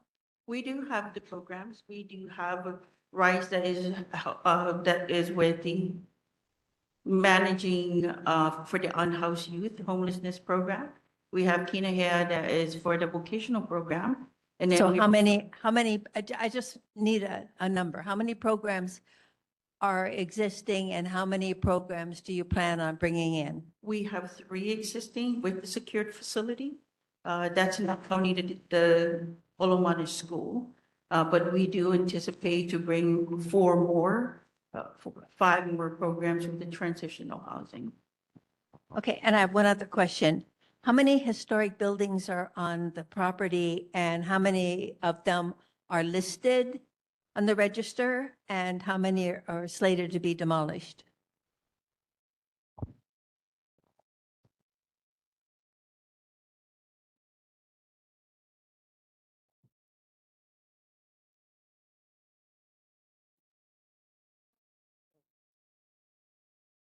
There's going to be 2 that are historic, but are proposed to be demolished. I don't know if we have that photo of the slide with the photos of the buildings that are going to be demolished. It's in the presentation. But if you look at the photos, you can tell that they're very, very bad shape and it's not being used at all because it's just not usable right now. Like if you saw the condition it's in, it's. Are they listed? Yes. They're on the register? 2 are listed, yes. Thanks. Evan Weber? All for the presentation and all your work on this. Some of the questions that you received tonight, I think, come from the fact that in December, we were presented to by a group of youth that were a part of your current programming. I'm curious, are any of those young people here tonight? I don't think so.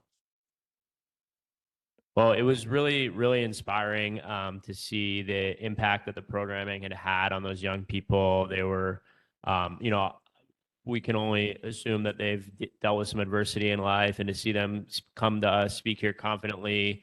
They perform protocol for us, really rooted in our culture, their culture, and they seem to express some concern about their lack of potential inclusion in the planning going forward, or the impact of things that might have on their programs and their future and their stability. So I think just more directly, if you can speak to any of that and how you're working with those young people going forward, because clearly there's great work happening currently, and I think they're a shining example of the kinds of things that we want to see continuing in our community.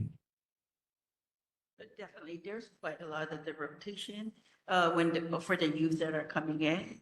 So there is a group, the group that was there during the existing interviews when we did on campus, those youth were able to provide that. But for the continuum, because this is not only part of the project, for the continuum, we want to hear the youth voices, because it is the youth voices that we can at least be able to serve, to make sure that we can continue to help them build resilience, to be out in their community so that they can be better citizens out there, you know, for all of us. So, but yeah, we will definitely continue to involve them. John White? Thank you, Chair. I know some people doing work up there currently, and the feedback that I'm getting in real time is there may be some shadiness in this whole plan. There's some really good things happening up there now. I would hate to support this and those guys just get kicked to the side and all their past work that they've done just go to the wayside and somebody else, like a corporate takeover. So is there reassurance that the current people will get a stake in the claim to continue to stay there and work with the kids up there now? They're doing amazing work. And like I said, every 5 years, because we have to evaluate what the current climate is as far as the profiles of the youth that are coming through. And we want to make sure that everybody else is engaged and providing those services that we are responsible to do based on the law too as well. So there is a collaboration for all the people that are on campus on the programs. We meet on a monthly basis on a private meetings to talk about our programs, what's going on. There's no intentions of letting anybody else go. But like I said, we always have to reevaluate to see where it is. I can say 10 years ago, there was quite a lot of violent type of youth that we had. But today at the facility at this current time, 100% of them that are currently there is diagnosed, has a diagnosis. So that's 100% of mental health. Hence the shift in what the services we do. So there is a continual conversation, I can say, with those partners. I have meetings with them. I met with them on Tuesday to share their concerns, and we exchange. So it's all about that collaboration and partnership. So maybe they know something I don't know, but I can assure that we are meeting. I meet with the coordinator and project coordinators every month to make sure that there's that transparency. Without that, we can't build trust, to make sure that the kids that are in our care are being provided. So we're passionate with what we do. So as the partners that are on campus, we believe that if we can build our kids up and build their resilience and have the courage to be able to speak up and be equipped with all the skills, then yes. But I can tell you, I met with them. We do document our minutes, and we can share those minutes if we need to show that this is what's happening, that there is definitely happening collaboration. Thank you. Keep fighting the good fight. Okay, any other questions? Donna Wong. Okay, just keep in mind when you're evaluating the community relationship that these programs have with the community. And that's really important. And this board is passionate about some of the programs, and you've heard what Gary said, the relationships that the community has. So please keep that in mind. Thank you. Okay, mahalo. I had Bill. Sorry, Chair Carol Hicks, Abbey. Carol Abbey. Yeah. I was just trying to get a sense of the population at the site. So there is like incarcerated, right? So there are prisoners that have been sentenced, and then, but the larger part of this is our programs to help youth at risk, and so like that population doesn't have a set time period that they're there. I mean, they're not like prisoners that, okay, you've got a sentence. It's how do you get in there? I mean, I guess I'm trying to get who is there. And then the other thing is, you know, back in 2022, there was the news that there are no girl youth prisoners. So, but then they're in the other programs, or, you know, just to get a sense of the population. Yes, who they are. That is true. We did have zero girls. We worked really hard to try to make sure that we bring our female population down. A lot of them are trafficked through and they become victims and they end up in the facility, and we are still working on programs for them to make sure that they're outside. Yes, there is 32 kids that are currently housed, committed at the facility, secure facility, but for the campus, we do have all of mix. So all of the kids that are not locked up, that are out in the community or staying there for residential, are in that program. They're serviced through vocational services, for the houseless, if they are currently working towards getting their housing out in the community. And then we also have the cultural programs that a lot of the different schools are coming into, that is INA-based, that they service not just the Windward side high schools, but they also service the other high school from the entire wall. All right. Thank you. Well, can I? I was wondering, is there ever a time when there is like an open house for the public? You know, growing up, of course, before that was the you know, they switched sides, right? It was women's and men's and youth. Okay, but I've always like the setting is so beautiful, and then when you're at Monowelli Elementary, you know, and it's.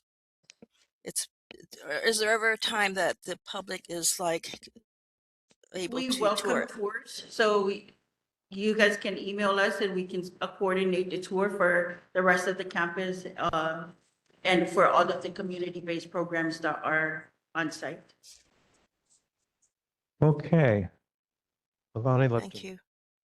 Hi, Carol. We need to move on, but I do want to tell you that one of the organizations, Kina Eha, they have a community workout, I believe. It's Tuesdays and Thursdays and Saturdays. And they invite the public and the community to come and work out and get to know some of their wonderful young Kane that they are raising and giving vocational education to. So you just need to go to the website and look them up and get in touch with them. Okay, mahalo for the presentation and the information tonight. We'll move on to local agency reports. Danny Ornelas with the Board of Water Supply. Hi, good evening. Danielle Ornelas with Honolulu Board of Water Supply. We had 3 water main breaks last month in Kailua. These pipes were installed in 1957, 59, and 61. And then the message for the month from the board, the board is seeking grades K through 6 and grades 7 through 12 to enter our poetry as well as our poster contest. The theme is everyday conservation. There's more information found on our website. However, the deadline is set for February 27th. And then I had a response to the earlier question regarding the fire hydrants. So I don't know how many are in Kailua, but every 300 to 600 feet, there is a fire hydrant. And these fire hydrants are maintained at least once a year. Maintained meaning they're flushed, greased, they check the valve in the street, they may be painted if needed and renumbered. And also, they do a pressure check. Okay, Any questions? good to know. Yeah. Questions for Danny Ornelas at Board of Water Supply tonight? Any questions online? Any audience questions? All right, mahalo. Thank you. Marine Corps Base, Hawaii, Christy.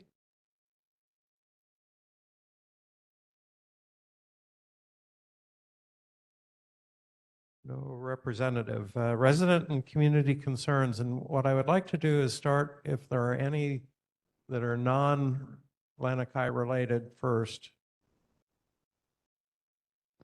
Good evening, and to all of the Kailua Lanikai residents, we'll try to make this fast. My name is Malia Spinda, and with me is my neighbor, Wainani Tomachian. And since last year, I have been working with Parks Chair Evan Weber to highlight our concerns about Kailua Mini Park, which is Triangle Park, which was the landing park for all of the equipment for the roundabout. This is the second time this park has been utilized for a major works project. The past 3 years, we've seen massive trucks and they brought in big rocks and a large part of that park has been used. A year ago, I started engaging with Evan to talk about restoration when it's time. So they vacated, they were done 3 months ago. Only today, they disconnect, HECO finally came after, thank you, Councilmember Kia Aina, for helping us to get HECO disconnected, the work units, the work mobile office, thank you. Just today, it took 10 minutes. And now we continue to advocate for the complete restoration. They had initially put in just some grass seeds and they were going to call it a day. And so we've been here working with you all to continue to ask for that to be completely restored, raked, get those rocks and the shards out. There may be oil pockets from the trucks.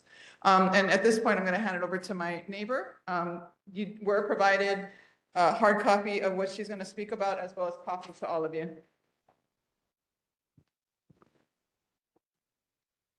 You all have a copy of this letter I wrote here.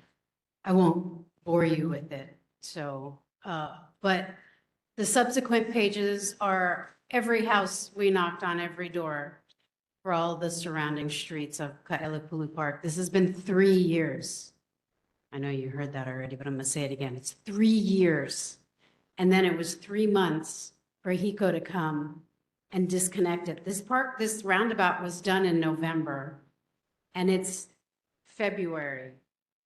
And it just got disconnected today. And what we don't want to see is another year go by and half of this park is taken up by weeds and decaying construction debris. So what we'd like, and it's outlined here in this note, is a timeline and a restoration, not just a Band-Aid, but a restoration. A lot has been done to this beautiful community park that we love so much. And it needs to be restored and it needs to be done. There's no reason for it not to be more than a month, maybe 6 weeks. Thank you. John White? I got an update for you guys. So I used to work for Kiewit. I sidebarred one of the guys. Construction projects, there's substantial completion, final completion, punch list, changes, stuff like that. So when you vacate your, they call it lay down yard, sometimes it takes longer because they need to keep stuff mobilized because it's hard to bring equipment on the freeway. Sometimes this, that, the other thing, little nuances. But I said, what's the plan? You guys going to clean your shit up? And they go, yeah, no, that's in the plan. Just look how long the stadium's taking. You know what I mean? So we got to hold our breath. Unfortunately, it takes long. It sucks. Construction is never cool in residential areas, but it's big work. Construction is big work. And I know what you're going to say already. So I told them, I'm from Kailua. I sit on the board. I'm hearing it. I'm going to squeeze some necks if I keep hearing about it. Squeeze them. So the plan is in place. Unfortunately, it takes time. And they need to wait for HECO, Board of Water Supply, to disconnect. They got the, they call it best management practice, BMPs, the silt fence, this and that, the access egress, which is the big surge rock you see at the entrances. After punch list, everything is 100% good. We're out of here. They'll send guys in, landscape, they'll do sprinkler repairs. They'll patch the curb and gutter. They'll patch the asphalt where they damaged it. But unfortunately, it takes time. But I'm on it. I got you guys.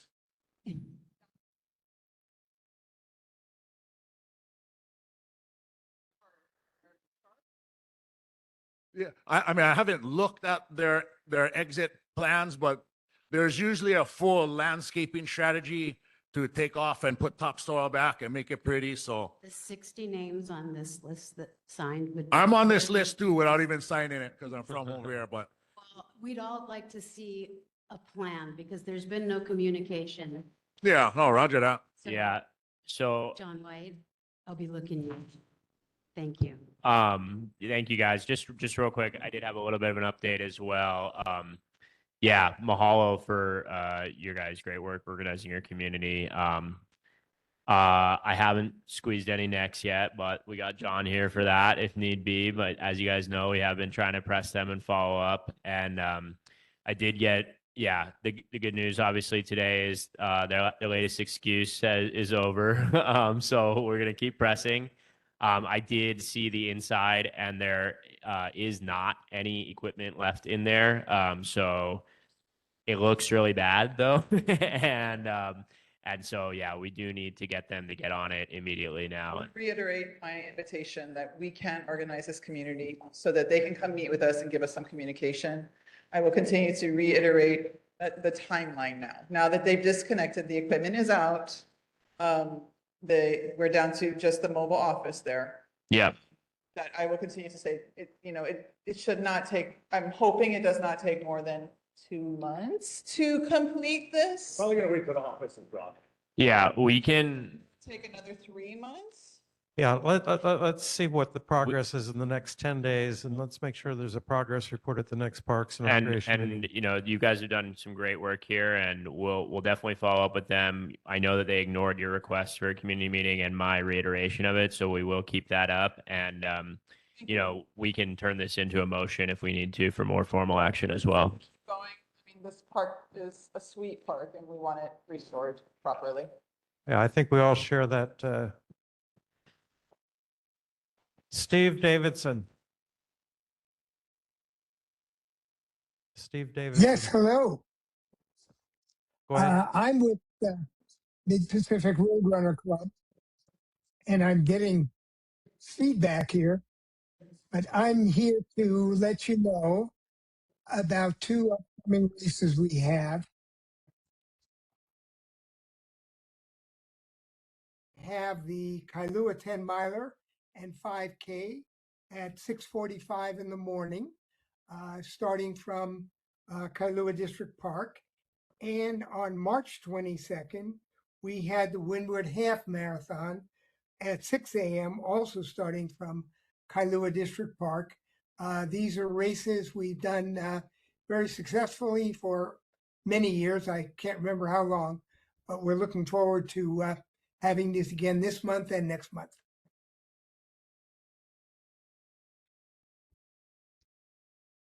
Okay, so those are 2 upcoming races.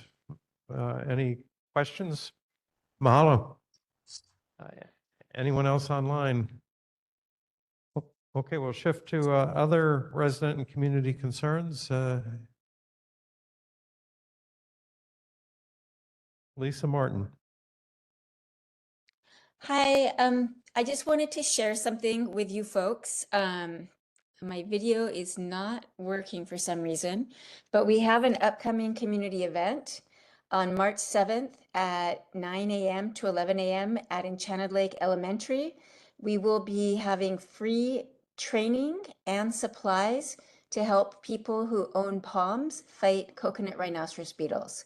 So this is something that we funded last year at the legislature, and now it's happening. And there's going to be traps, netting, maybe also pesticides and instruction on how to use it. So I hope people who own palms and want to save them will come. All right, mahalo.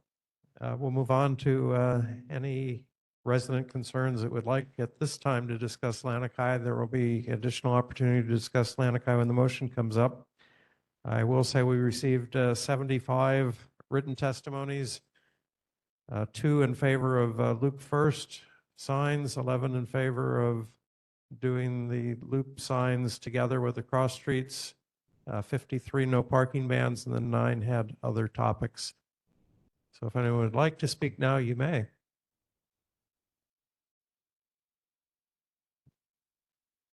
Don't be scared, guys. Don't be scared. Hi, my name is Kathy Watson. I would like to talk about the Lanikai parking as a paddler. on Lanikai Beach and also a resident in Country Club Knowles. So we all know, of course, there is a problem with parking in Lanikai. But there have been a lot of solutions that have been suggested, good ones, like having more bike racks so that people would be encouraged to bicycle through there rather than always driving and looking for parking. Also, the idea of having the city bus 671 make the loop route every 20 minutes rather than every 40 minutes, as is happening right now. And then a very good plan to control the numbers of people who hike up to the pillbox, and many of them do.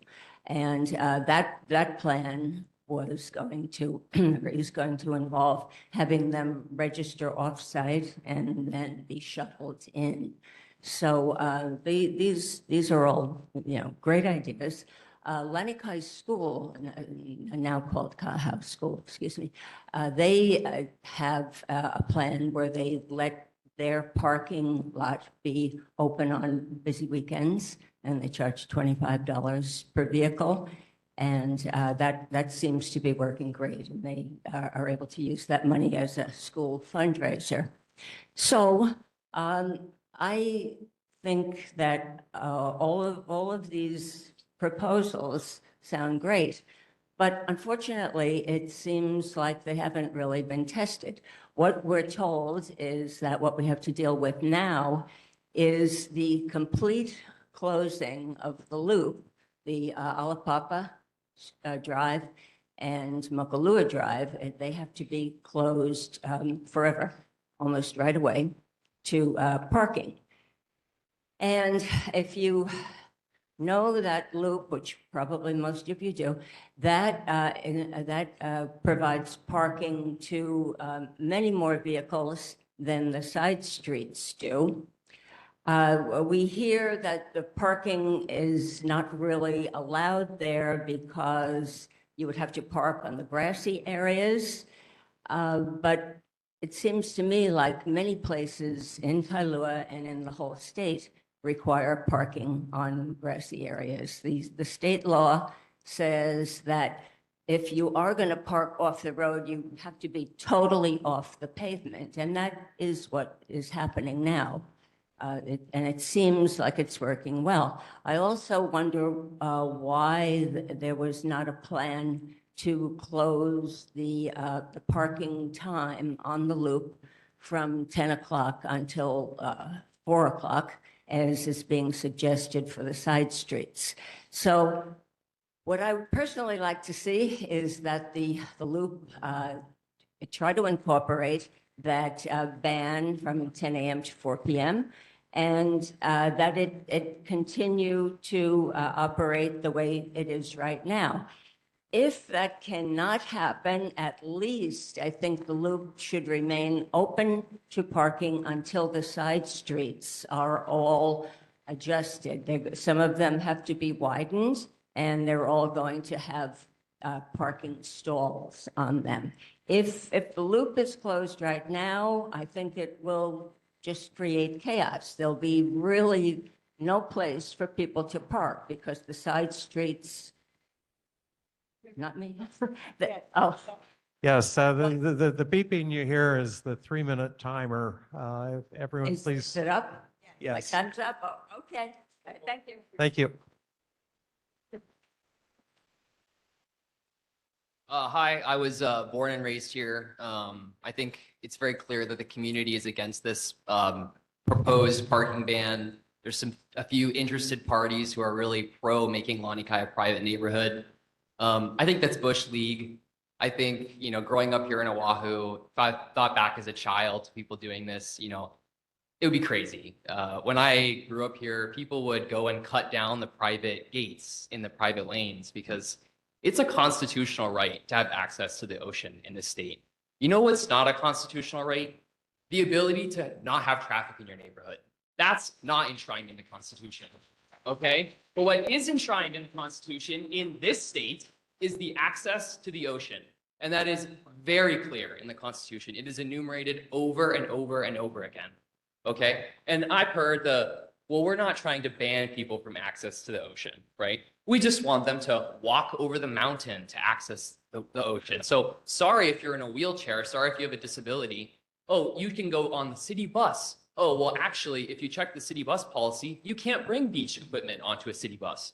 So, I think it's very clear to everyone who's lived in this community who is proposing this parking ban, why exactly it's been proposed. It's not because traffic's hard. It's because they want a gated community. We all know it. I think if you disagree with this, you write to your local representative, and you say no private gated community in Kailua. No private gated community in Kailua. Unconstitutional. Okay, order. Order.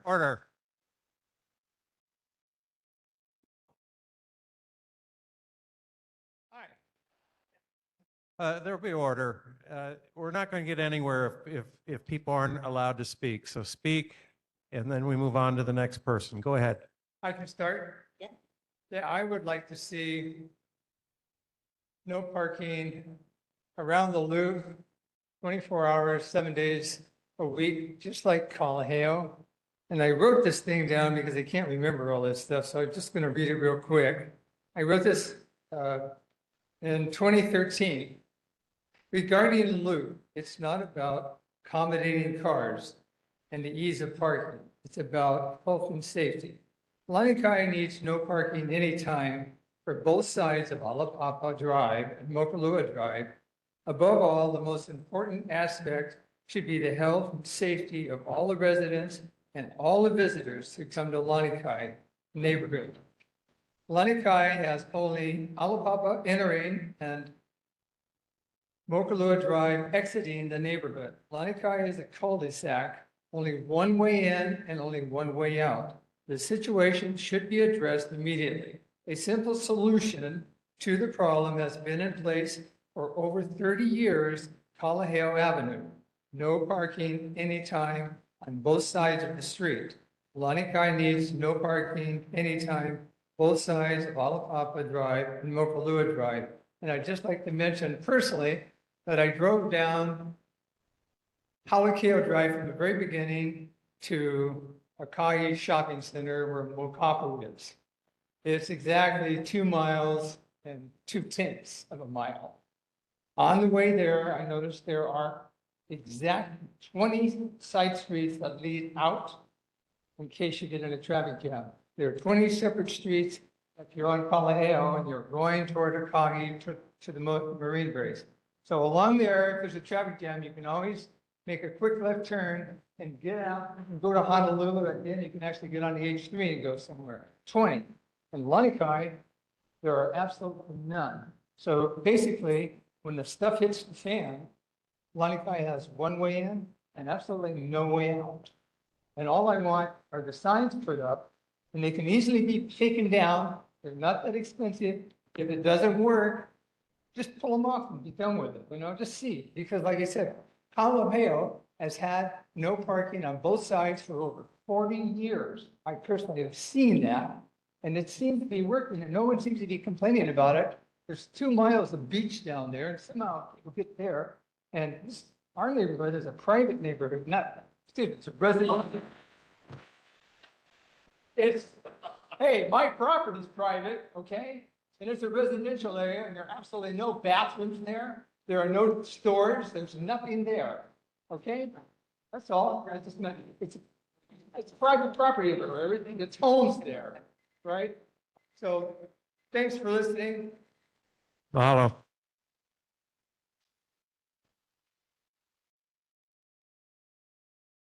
Hello.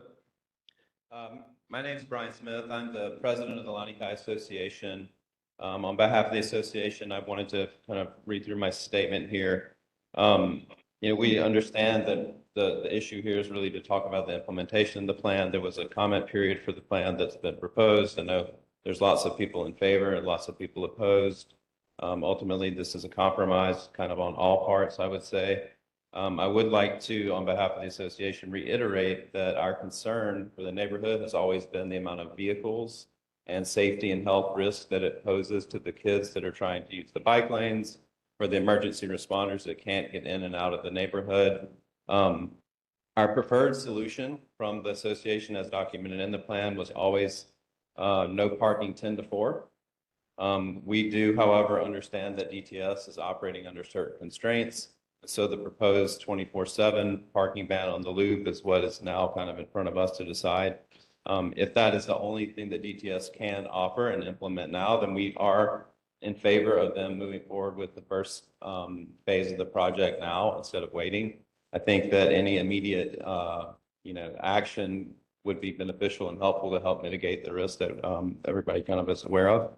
I would like to say also, I think if DTS could consider implementing a temporary 10 to 4 parking signage along the side streets to help hopefully reduce any unintended traffic issues that may arise from that, that would be something we would propose, but I don't know if that's an option or not.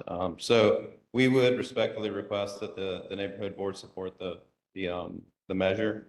Mahalo to you guys and DTS both. This has been a difficult process to administer, and we appreciate it. I would also, if I have time, like to address the paddling community specifically. The association does own the park. They maintain and operate the park. It is privately funded, privately maintained and operated. It's open to the public. There's never been a discussion about not having it open to the public. And we are open and collaborating with the canoe clubs to hopefully mitigate any negative impacts that it may have on that community, because we 100% support the paddling community and others as well. We're not trying to keep people out of the neighborhood. We're trying to control the traffic in the neighborhood. So thank you. Mahalo.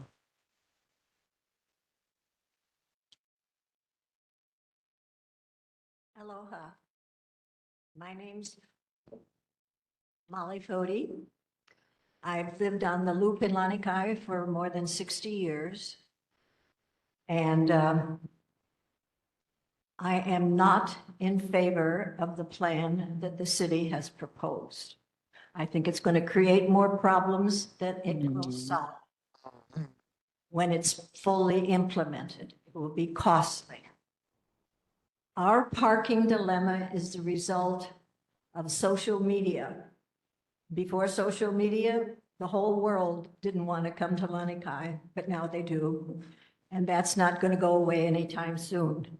But what we need to have is a plan that will improve our parking situation and not cripple the ability of local people to use the community, as it has been for many years.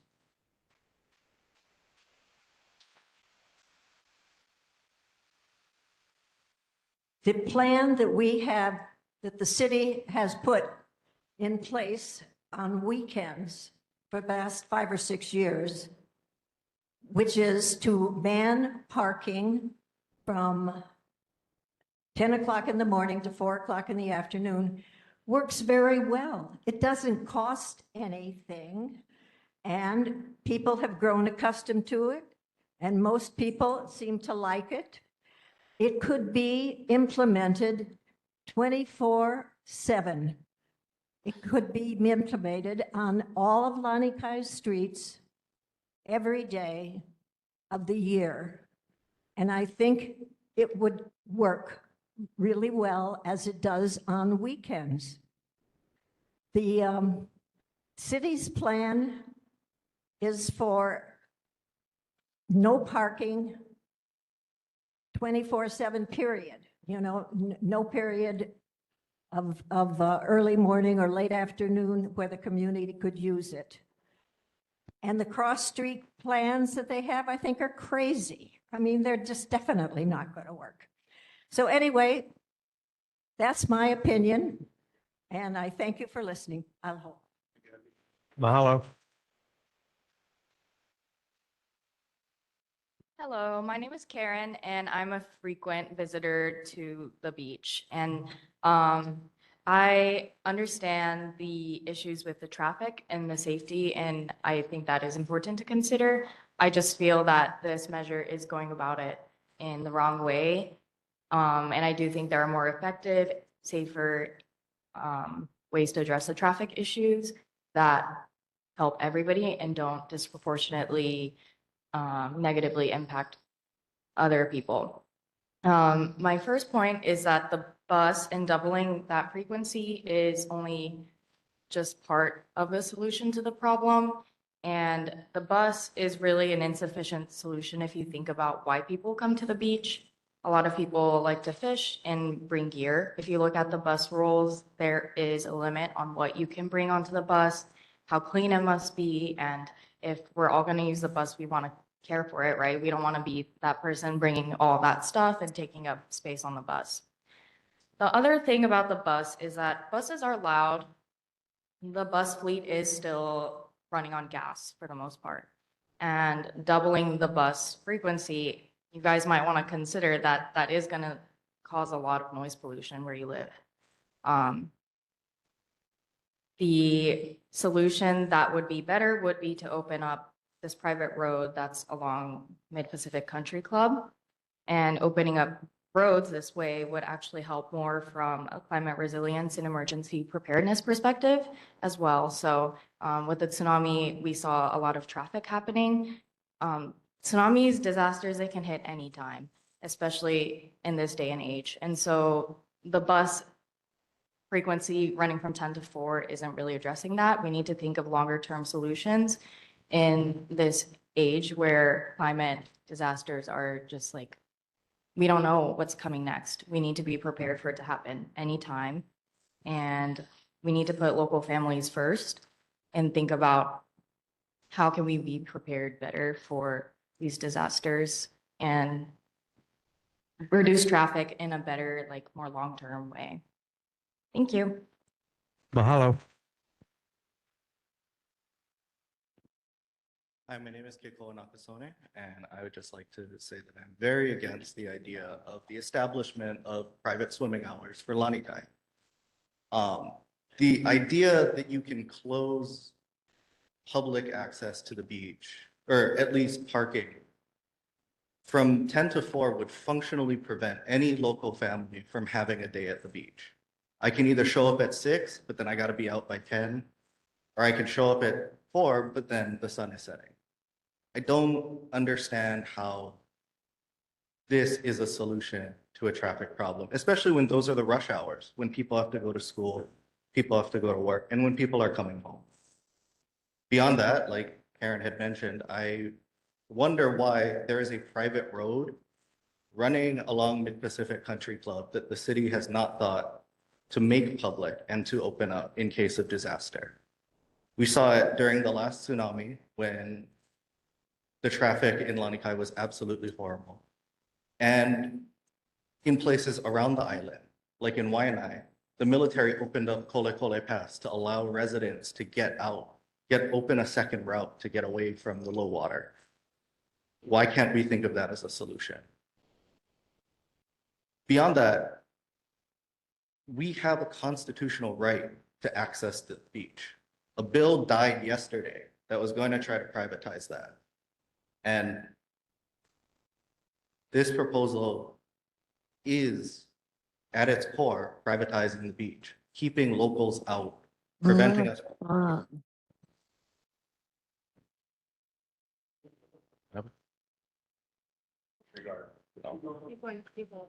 anyway, that was my point. Okay. Mahalo.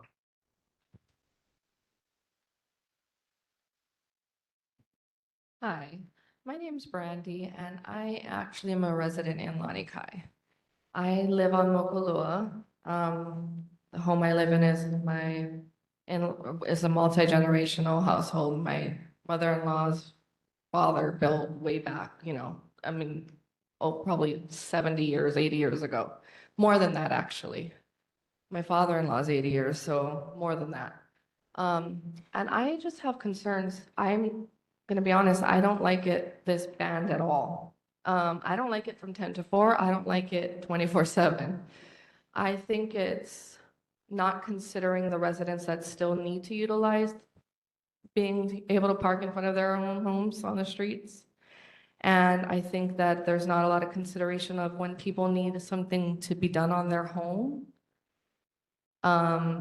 Whether it be a plumber, pest control, the yard man, that, you know, not all homes in Lanikai have these big driveways, these multi-million-dollar, you know, setups where you got just ample parking just to park as many people as you could imagine you need to park there.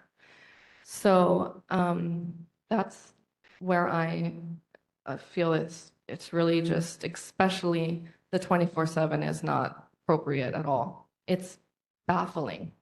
I also don't know where, you know, looking at your own plan, DTS's plan on page 23, there's a graph and it talks about the things that were talked about, you know, the overwhelmingly supporting it, no parking enforcement, 188 comments were provided to DTS. And you look at the chart on that page and it says 67% were in favor of 10 to 4. So I don't understand, where are we getting the 24/7 on Mokulua and A'alapapa, and in your own plan it's saying that majority wanted it 10 to 4. You know, so that I really would like an answer to. And also I'd like to tell you guys that a lot of us residents and most of Kailua community weren't even aware that this was in play and being talked about or proposed until it was finalized. I'm not the only resident that wasn't aware until after it was finalized. So it feels very, very, you know, behind the scenes from a lot of people. And a lot of people that have opinions that were not for it, were not able to come and speak on it because they weren't even aware that it was even, you know, being proposed. And also the 3-day weekends, I'd like to comment on the person who talked about paddling. When the 3-day weekends first started, a lot of us residents were not for it as well. And at that time, we could park in the park. They said, okay, Lanikai Association, you can park in our park if you need parking during this time. And then all of a sudden, after that thing became permanent, no more parking for residents in that park, you know? So those types of things is just, I don't know, it's not something I think that is okay to do in Lanikai. Mahalo.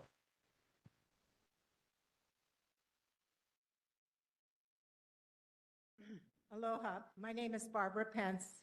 I'm a Kailua resident and I've been paddling out of Lanikai for over 21 years.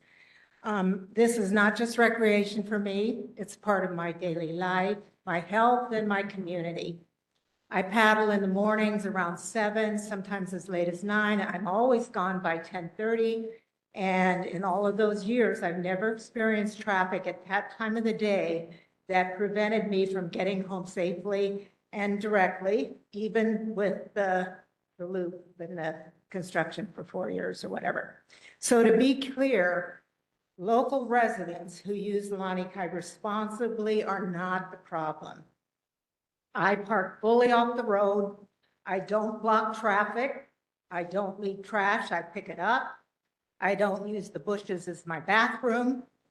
Locals don't do that because it's our home.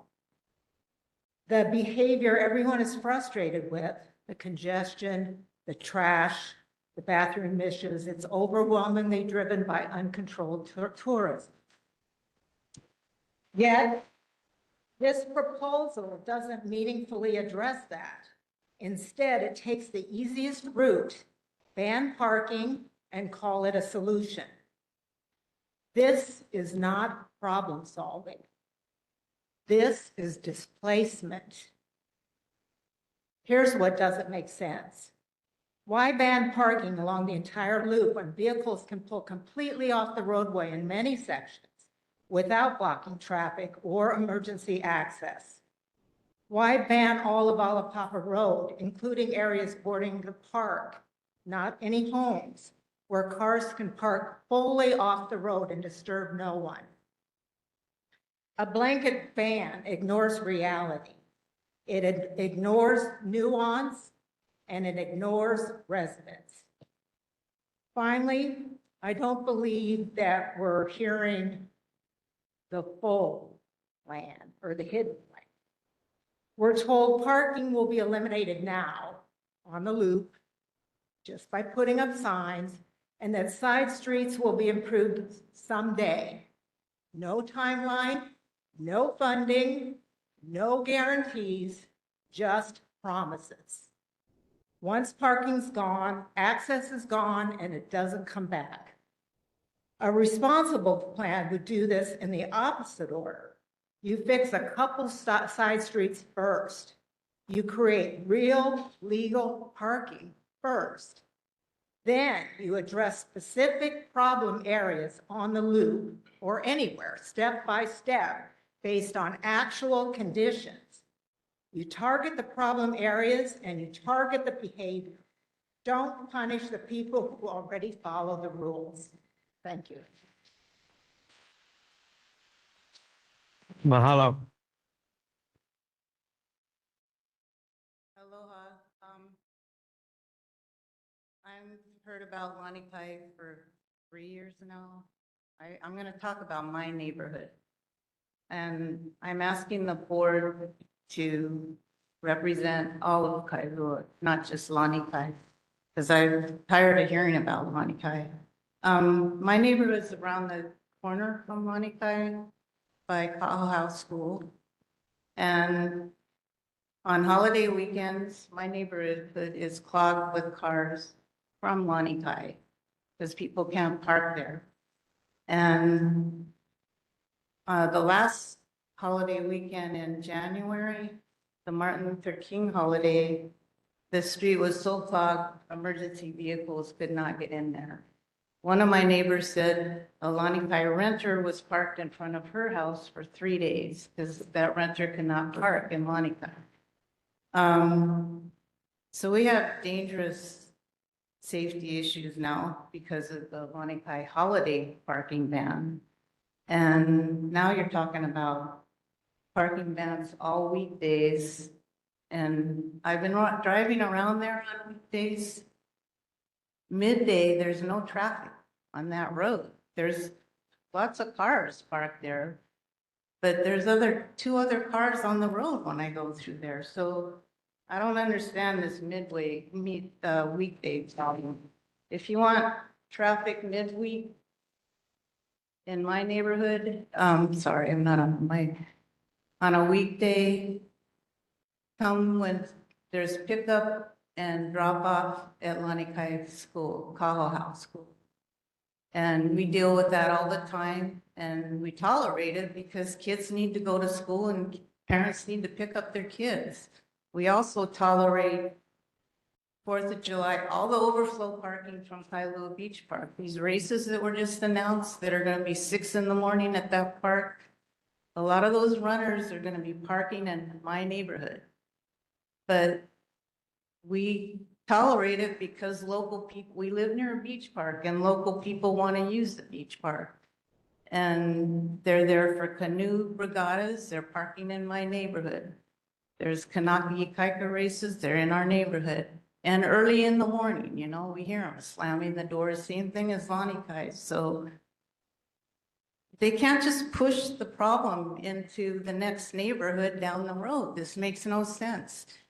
No plans were ever, no management plans were ever implemented for this. And before you have any parking ban, you need to put trolleys they were proposed to, I'm just gonna say a few more things. That thing goes. There was supposed to be a reservation system for the trail in Kailua town and a trolley where cars would park there somewhere and a trolley would take them to the hike, pick up beachgoers. You can get rid of cars out of there if you just do a management plan. I have people in my family that are planners, so I know this works. It works for Hanauma Bay, it works for Hyanna, and there's Government's failing us here, basically. Yes, Bill, that, you look like you want to say something. yeah, that's been a recommendation to DLNR, but it's just not imminent right now. But Well, it better be intimate because my neighborhood's really dangerous right now and we tolerate cars. So, yeah, I mean, I can't stop tourists from coming, but we need to stick to the 3 minutes. Okay. And in fact, we might have to shorten it in order to get through this meeting. Thank you.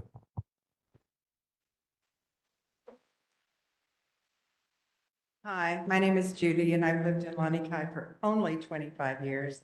And we've been trying to get something done, anything done for some kind of relief for over a decade. And there've been a million meetings where everyone has the opportunity to come and speak to this issue. And finally, we've come up with a halfway decent plan that we don't love, but we need some kind of help. We feel like we live in Lahaina. I am very frightened that if there is a fire, we will not escape with our lives, and I mean this. When we try to leave Lanikai, if the sun suddenly quits shining and everyone on the beach decides to leave at the same time, you can't get out for 3 hours. Lanikai traffic leaves out to Kailua Beach Park. If those people all leave the beach at the same time, we run into that traffic. If all the houses at Country Club Knowles leave at the same time, they're in that traffic. All the traffic from Bluestone feeds into the same street. All the traffic from Mid-Pac Country Club feeds into the same street. All the traffic from the elementary school feeds into that same street. We've all got to get out through one bridge between Buzzes and Kalapuai. It is very, very fearful for us. It's not safe, and I think we have a responsibility to safety first and then pleasure second. We're not trying to keep anyone out of Lanikai. We have allowed parking on our streets for years and years and years, even though they are legally no parking. It's unimproved sidewalks. There's not supposed to be anyone parking there already. It's been a law for many decades. But we have allowed it because we want to be part of the community and we care about everyone having access. We are not the people on 2 miles of Kalaheo Avenue with private streets and an unutilized beach. We are a tiny, tiny beach shrinking every day, and we can't live with this kind of danger. Lanikai is an old community. There are old people living there. Right around my house, everyone's over 70. We're never going to get out. We're never going to get out if there's a fire. So I just plead with you to consider the safety issue and help us think of something to do that's better than just leaving it wide open to thousands and thousands of cars a day. And these cars don't abide by the law. They don't park off the street. They freaking double park. And they park in the middle of the street waiting for another car to leave so they can get that parking place. And it's really, really dangerous. So we just really plead with you, consider our safety. Thank you.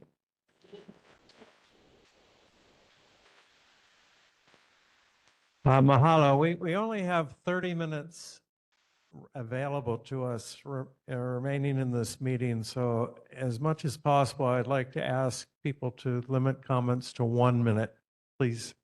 Aloha. So, okay, in 1 minute.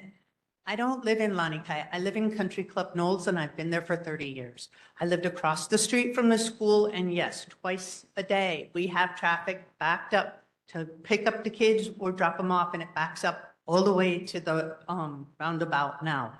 When we have the 24/7 parking ban coming to where I live at the end of Paumakua, you turn on Alala, which is full up by cars. You turn onto Paumakua, you cannot get an emergency vehicle through there. And when you turn, that's a blind hill that people coming down from Paumalani go onto Paumakua. I've almost been in headers there. We are the unintended consequences of a 24/7 ban. And it is even worse for us as yes, all of us in my neighborhood and up the hill, we are all now retired. We've had emergencies. The hook and ladder uses my cul-de-sac to practice their turns. And it takes them a long time. And we don't have the whole loop to go around. We just have in and out. And like she was saying, we're stuck. We're stuck. It's very dangerous for us. We are the unintended consequences. Please don't do this to us. Mahalo. Hi, folks. My legal name is John Bell, but most of you guys know me as Lee. I wasn't going to talk tonight, but it hit me when I read about 1971 when my sister was the person that was almost killed in Lanikai because it was a two road in there, and it hit me hard tonight. Something's got to give. We got 1,000 people a day that we're not designed for. We've sent, sadly, kids to the hospital. They can't get out. We've had 2 deaths in the bike lane. There's just too many people. Something has to give. Enough already. I applaud the city for trying to do something right. They're working in the right direction. It hit me, the 2 speakers prior to me, it just hit the nail on the head. It's sidewalks, folks. Whether improved or unimproved, they're sidewalks. It's illegal to park on sidewalks. That's it. Mahalo. Yes, my name is Caesar, living in Lanikai as well.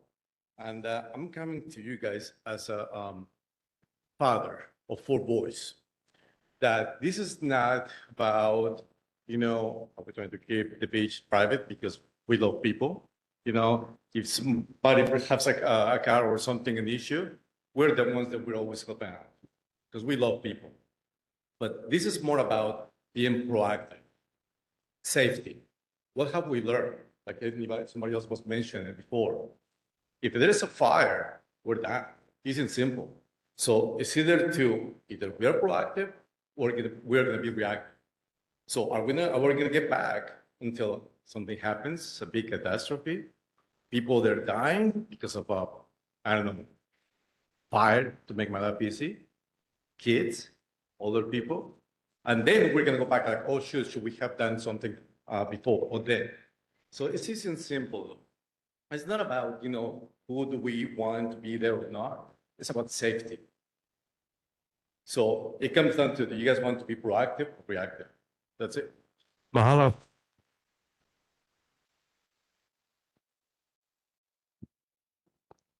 Good evening. My name is Alex, Lanikai resident at the very end of the loop. I'm not happy with the time it takes me to get out or in, as you might imagine. I'm in favor of the plan. There's no perfect plan. I know they've been working on this thing for 10 years or more, and everybody's had to give on their side. So I think we should implement it as soon as possible for the safety of the community first and foremost. And I want to reframe some of the discussion that's been taking place tonight and on social media. This is not about Lanikai against Kailua or other Oahu residents. Really, the problem here is uncontrolled tourism. That's where people should be addressing their concern. The parking is full in the loop, not because of residents, it's because of tourists. And as soon as this plan gets implemented, the word gets out, social media works the other way as well. People will learn that there's no parking there, they'll go somewhere else. So we bring down that. And the 3-day parking ban on the loop clearly shows that the plan works. It works fine. If it works fine on 3 days of the week, why will it not work well for the other 4 days? Thank you. Mahalo. Hello, I'm Michaela. I was also born and raised in Kailua. I live in Kaohao, Lanikai, and parking is a problem. And I have almost been hit by cars, and that is real. The safety concerns are real. I have been stuck in the loop. I have not been able to get to an airport to make a flight. Those are real. And I just want to remind everyone here in the Kailua Neighborhood Board that we are your neighbors. Kaohau's part, Kailua. And I think just to remind each other to have some respect. That's all. Mahalo. My name is Mapuana De Silva. I have been living in Ka'oha for 75 years. We're our fifth generation living in our home. Our community, our streets are unimproved. We don't have the streets that they have at Country Club Knolls. Our community was not made for even any of what we have today. I have been working with DTS for 4 years now. I've been to many community meetings, and I'm sorry if you're just hearing about this now, but we've been talking about it for a long time because the problems and the safety issues are real. Everything we're talking about is real. If you don't live there, you really don't know. I'm sorry, please turn that off. I have more to say, if you allow me to, please.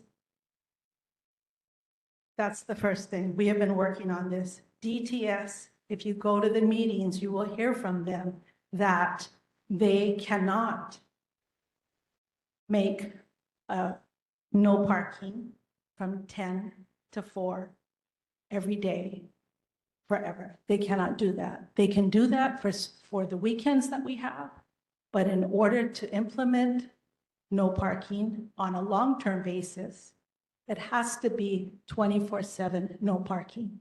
You heard from the association president that that's not our preference, but the alternative is not acceptable.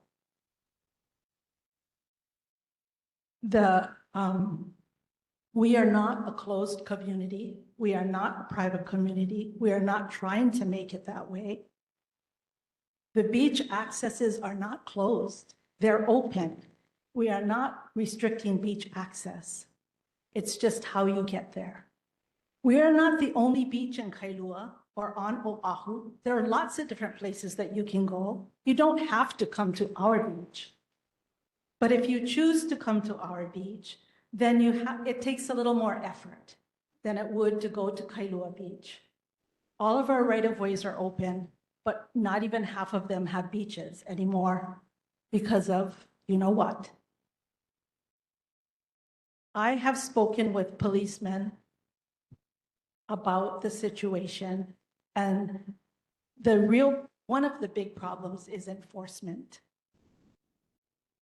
A couple of weeks ago, the parking, when the weather was good, the parking was so bad that our driveway got blocked. And I called to get the car removed or towed or at least ticketed. And they said they would send an officer, and I'd waited outside for 45 minutes and no one came. They did not come that day. And I chose not to call back and complain because that told me they're busy. Parking in Lanikai is not high priority for our policemen, and it shouldn't be.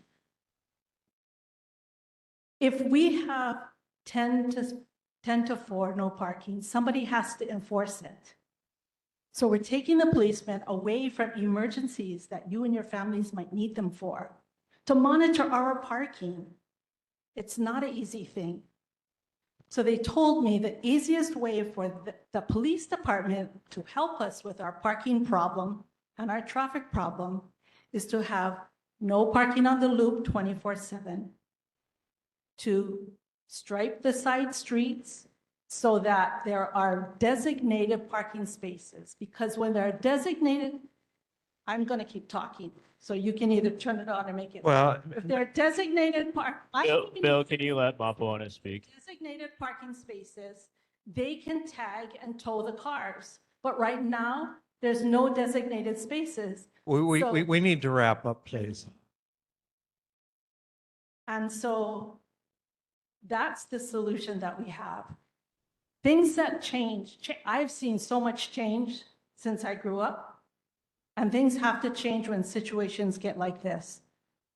We have to do something, and we have to do it now. It's so dangerous, driving down the street, doors opening as you drive by. I can't express this enough, that I hope that the board will vote to implement the no parking immediately. And there is a date set for the side street striping, which is going to be the next fiscal year, because that's when the funds will be available. So a lot of your fears, there are answers for them. But you want to come and live where I live and have to deal with what I deal with every day? The only reason I live there is because I've lived there since 1951, when my parents could afford to buy that place. Okay, mahalo. Thank you.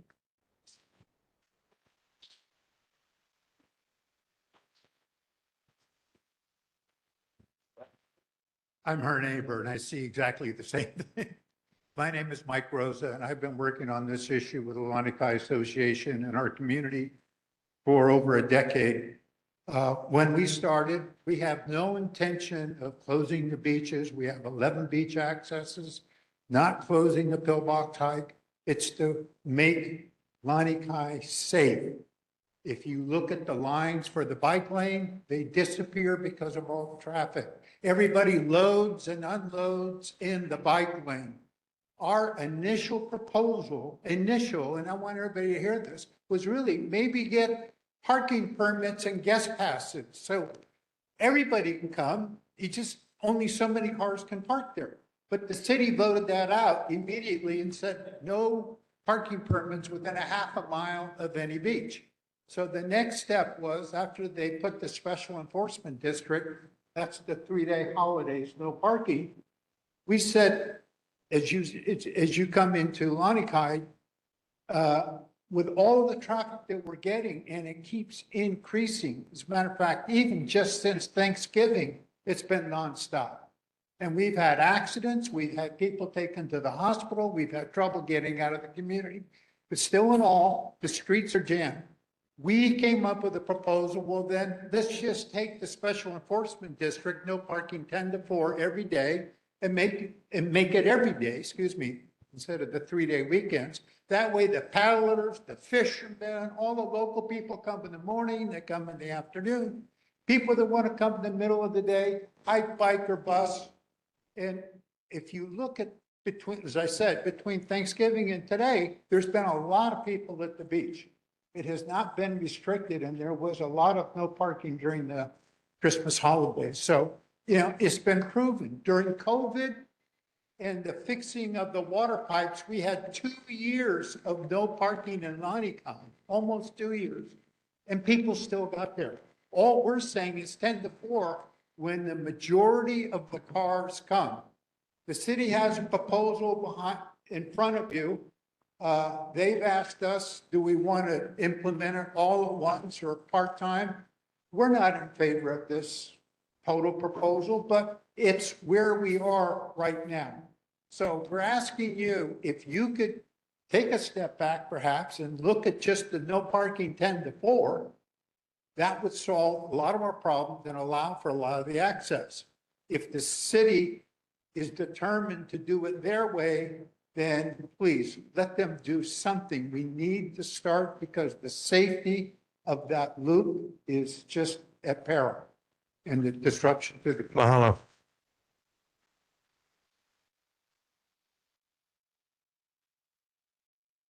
Hi, my name is Chris Evans. I don't know what the answer is. I do, the safety concerns are definitely need to be addressed. I do not agree with the no parking, whether 24/7 or even 10 to 4.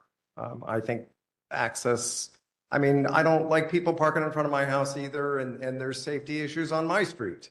The unimproved sidewalk, we all park on the unimproved sidewalk. Everybody does in front of my house and other places. It's a concern everywhere. I'm against this parking solution. Hopefully there's a better way to do this. And maybe looking at the Bluestone road access is something too that's important for fires. I think that's a big concern, and there is a road that goes through there that should be opened up. Thanks. Mahalo. Hi. Growing up in Kailua, we were able to experience all of what Lanikai had to offer. Unfortunately, my children will not be able to experience it. I have seen a change. We all have, and I feel you. I understand. I do. Although I've never lived there, I see it from the beach to the traffic, everything. Pillboxes. Unfortunately, 10 to 4 is essentially preventing people and specifically locals from going to the beach during peak hours. We will be able to go for sunrise and sundown. If we choose to go in between 10 to 4, especially people with children like myself, it is not doable. A quick jump in the ocean will no longer be an option. Boards, kayaks, etc., going to the Mokes, going to Flat Island, hiking the pillboxes, it's not an option any longer for myself. I don't have family in Lanikai. I shouldn't have to call a friend or be a member at MidPac to bring boards and jump in the ocean quickly. None of those things either can you bring on the bus or walk from where many people live, including myself, from across Kailua. The solution is easy way out and seems completely thoughtless. If we've had 10 years, many people have been saying to figure out a plan, this is not a 10-year plan. This is like, let's make a change tomorrow. Resident stickers could be an option. Controlling the pillboxes, such as Diamond Head, has been a great solution also for them.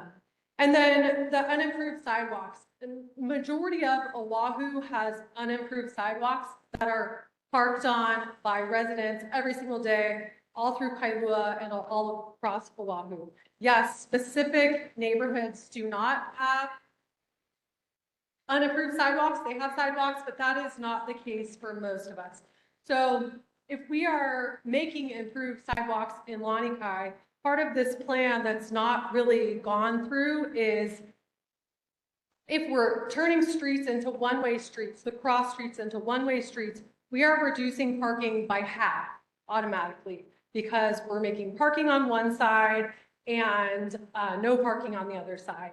In addition to that, we're planning on reducing the parking around the entire loop by 50% to 0. So essentially, we're taking parking and moving it down to here. And then we're also compacting the times.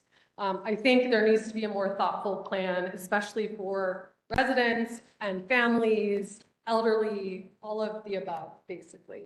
Mahalo.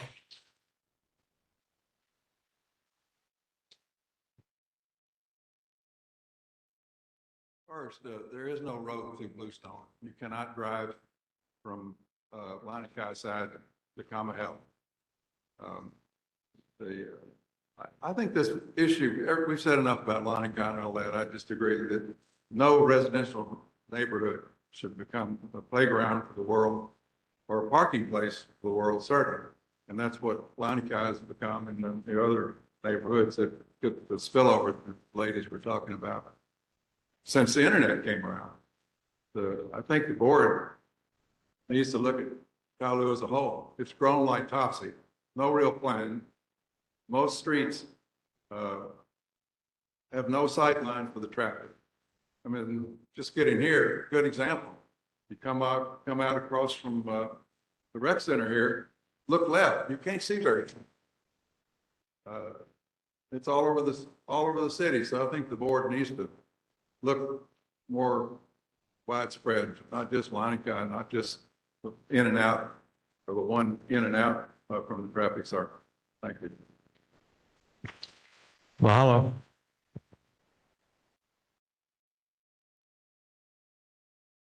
Good evening, everyone. My name is Kelly. Thank you for being here and for hearing all of our public input. I am strongly against this proposition to do 24/7 closure of parking.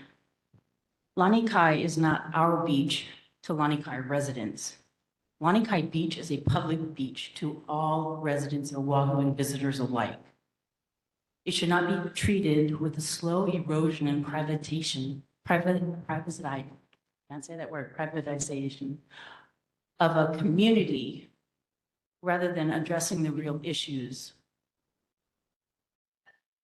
I have lived here approximately 32 years, and I have been to Lanikai very often. But just my personal experience, the only time I have experienced the grading traffic jams is when they had the 3 or 4 year roundabout construction that never ended. And that was a nightmare.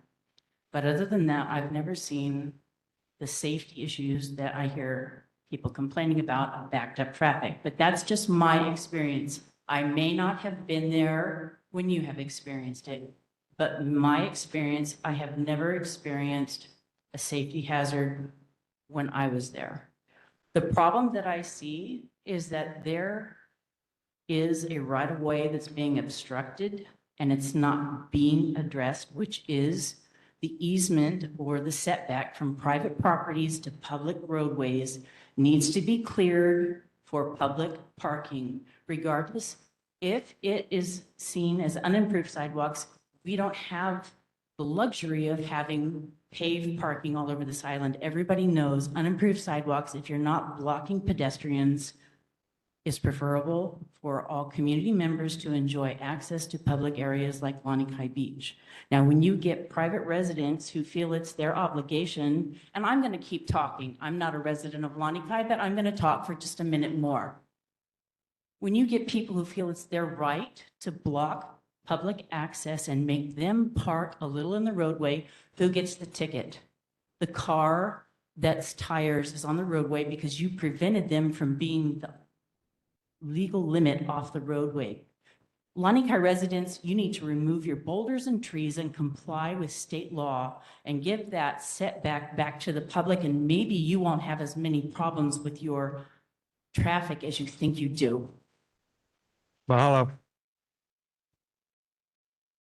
Chair, point of order. There's 8 minutes left in our meeting, and I'm curious what our plan is for the rest of the agenda. Yeah, we're not going to be able to vote on the motion tonight. But we'll continue to receive public testimony. Chair, My name wait, is Tina. one second. Chair, I'd like to make a comment.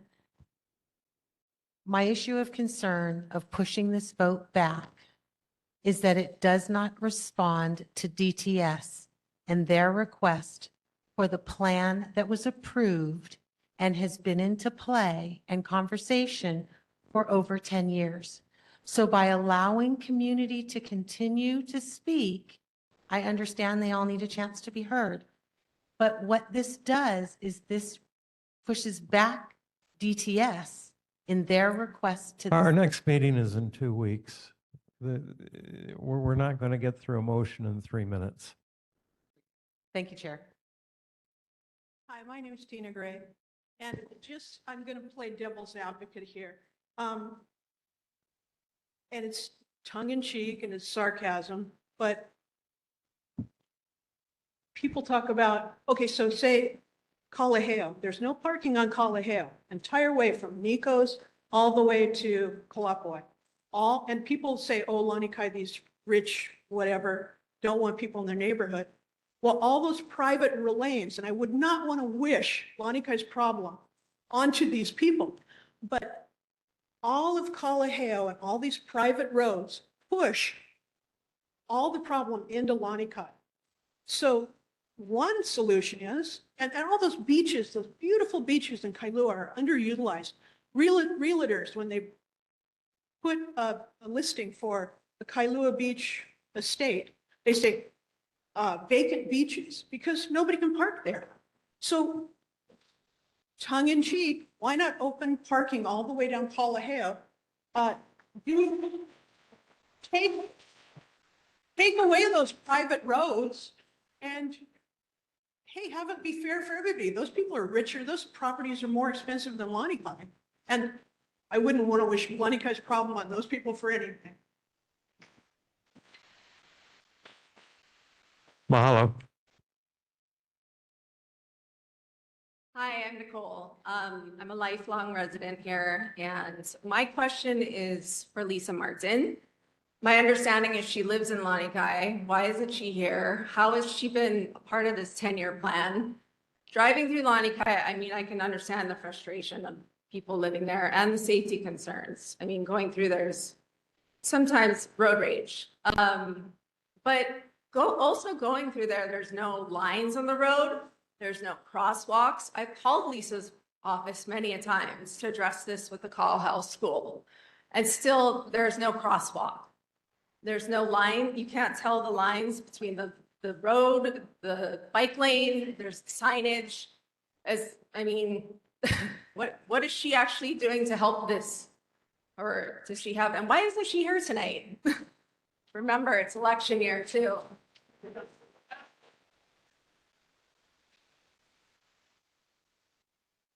Okay, we've heard from Representative Martin several times tonight. She is participating remotely. The legislature is in session. I think we have time for one more comment. Hi, my name's Terry. I understand Lonnie Kai's issue, and I just want to say for myself, anytime I come to these meetings, and I've been coming to them for a very long time for a lot of different things, to me, when you gather a bunch of people like this, you sit down at the table and you come to some kind of a compromise. And all I have ever found is a ban. They let me come up here and talk, uncomfortable as it is, and then they go and do what they're going to do in the first place, just like they had planned before. And this is just an exercise in my time. So I'm just asking to sit and consider a compromise. And people that live in Lanikai have gotten up here and told you that it's working to do the time limits and the weekends and even the holidays. We understand it's a problem, especially on the holidays. And I don't want anybody to be fearful or afraid, although somebody did sound like they might need a good therapist. But for me, compromise, not a ban. Thank you.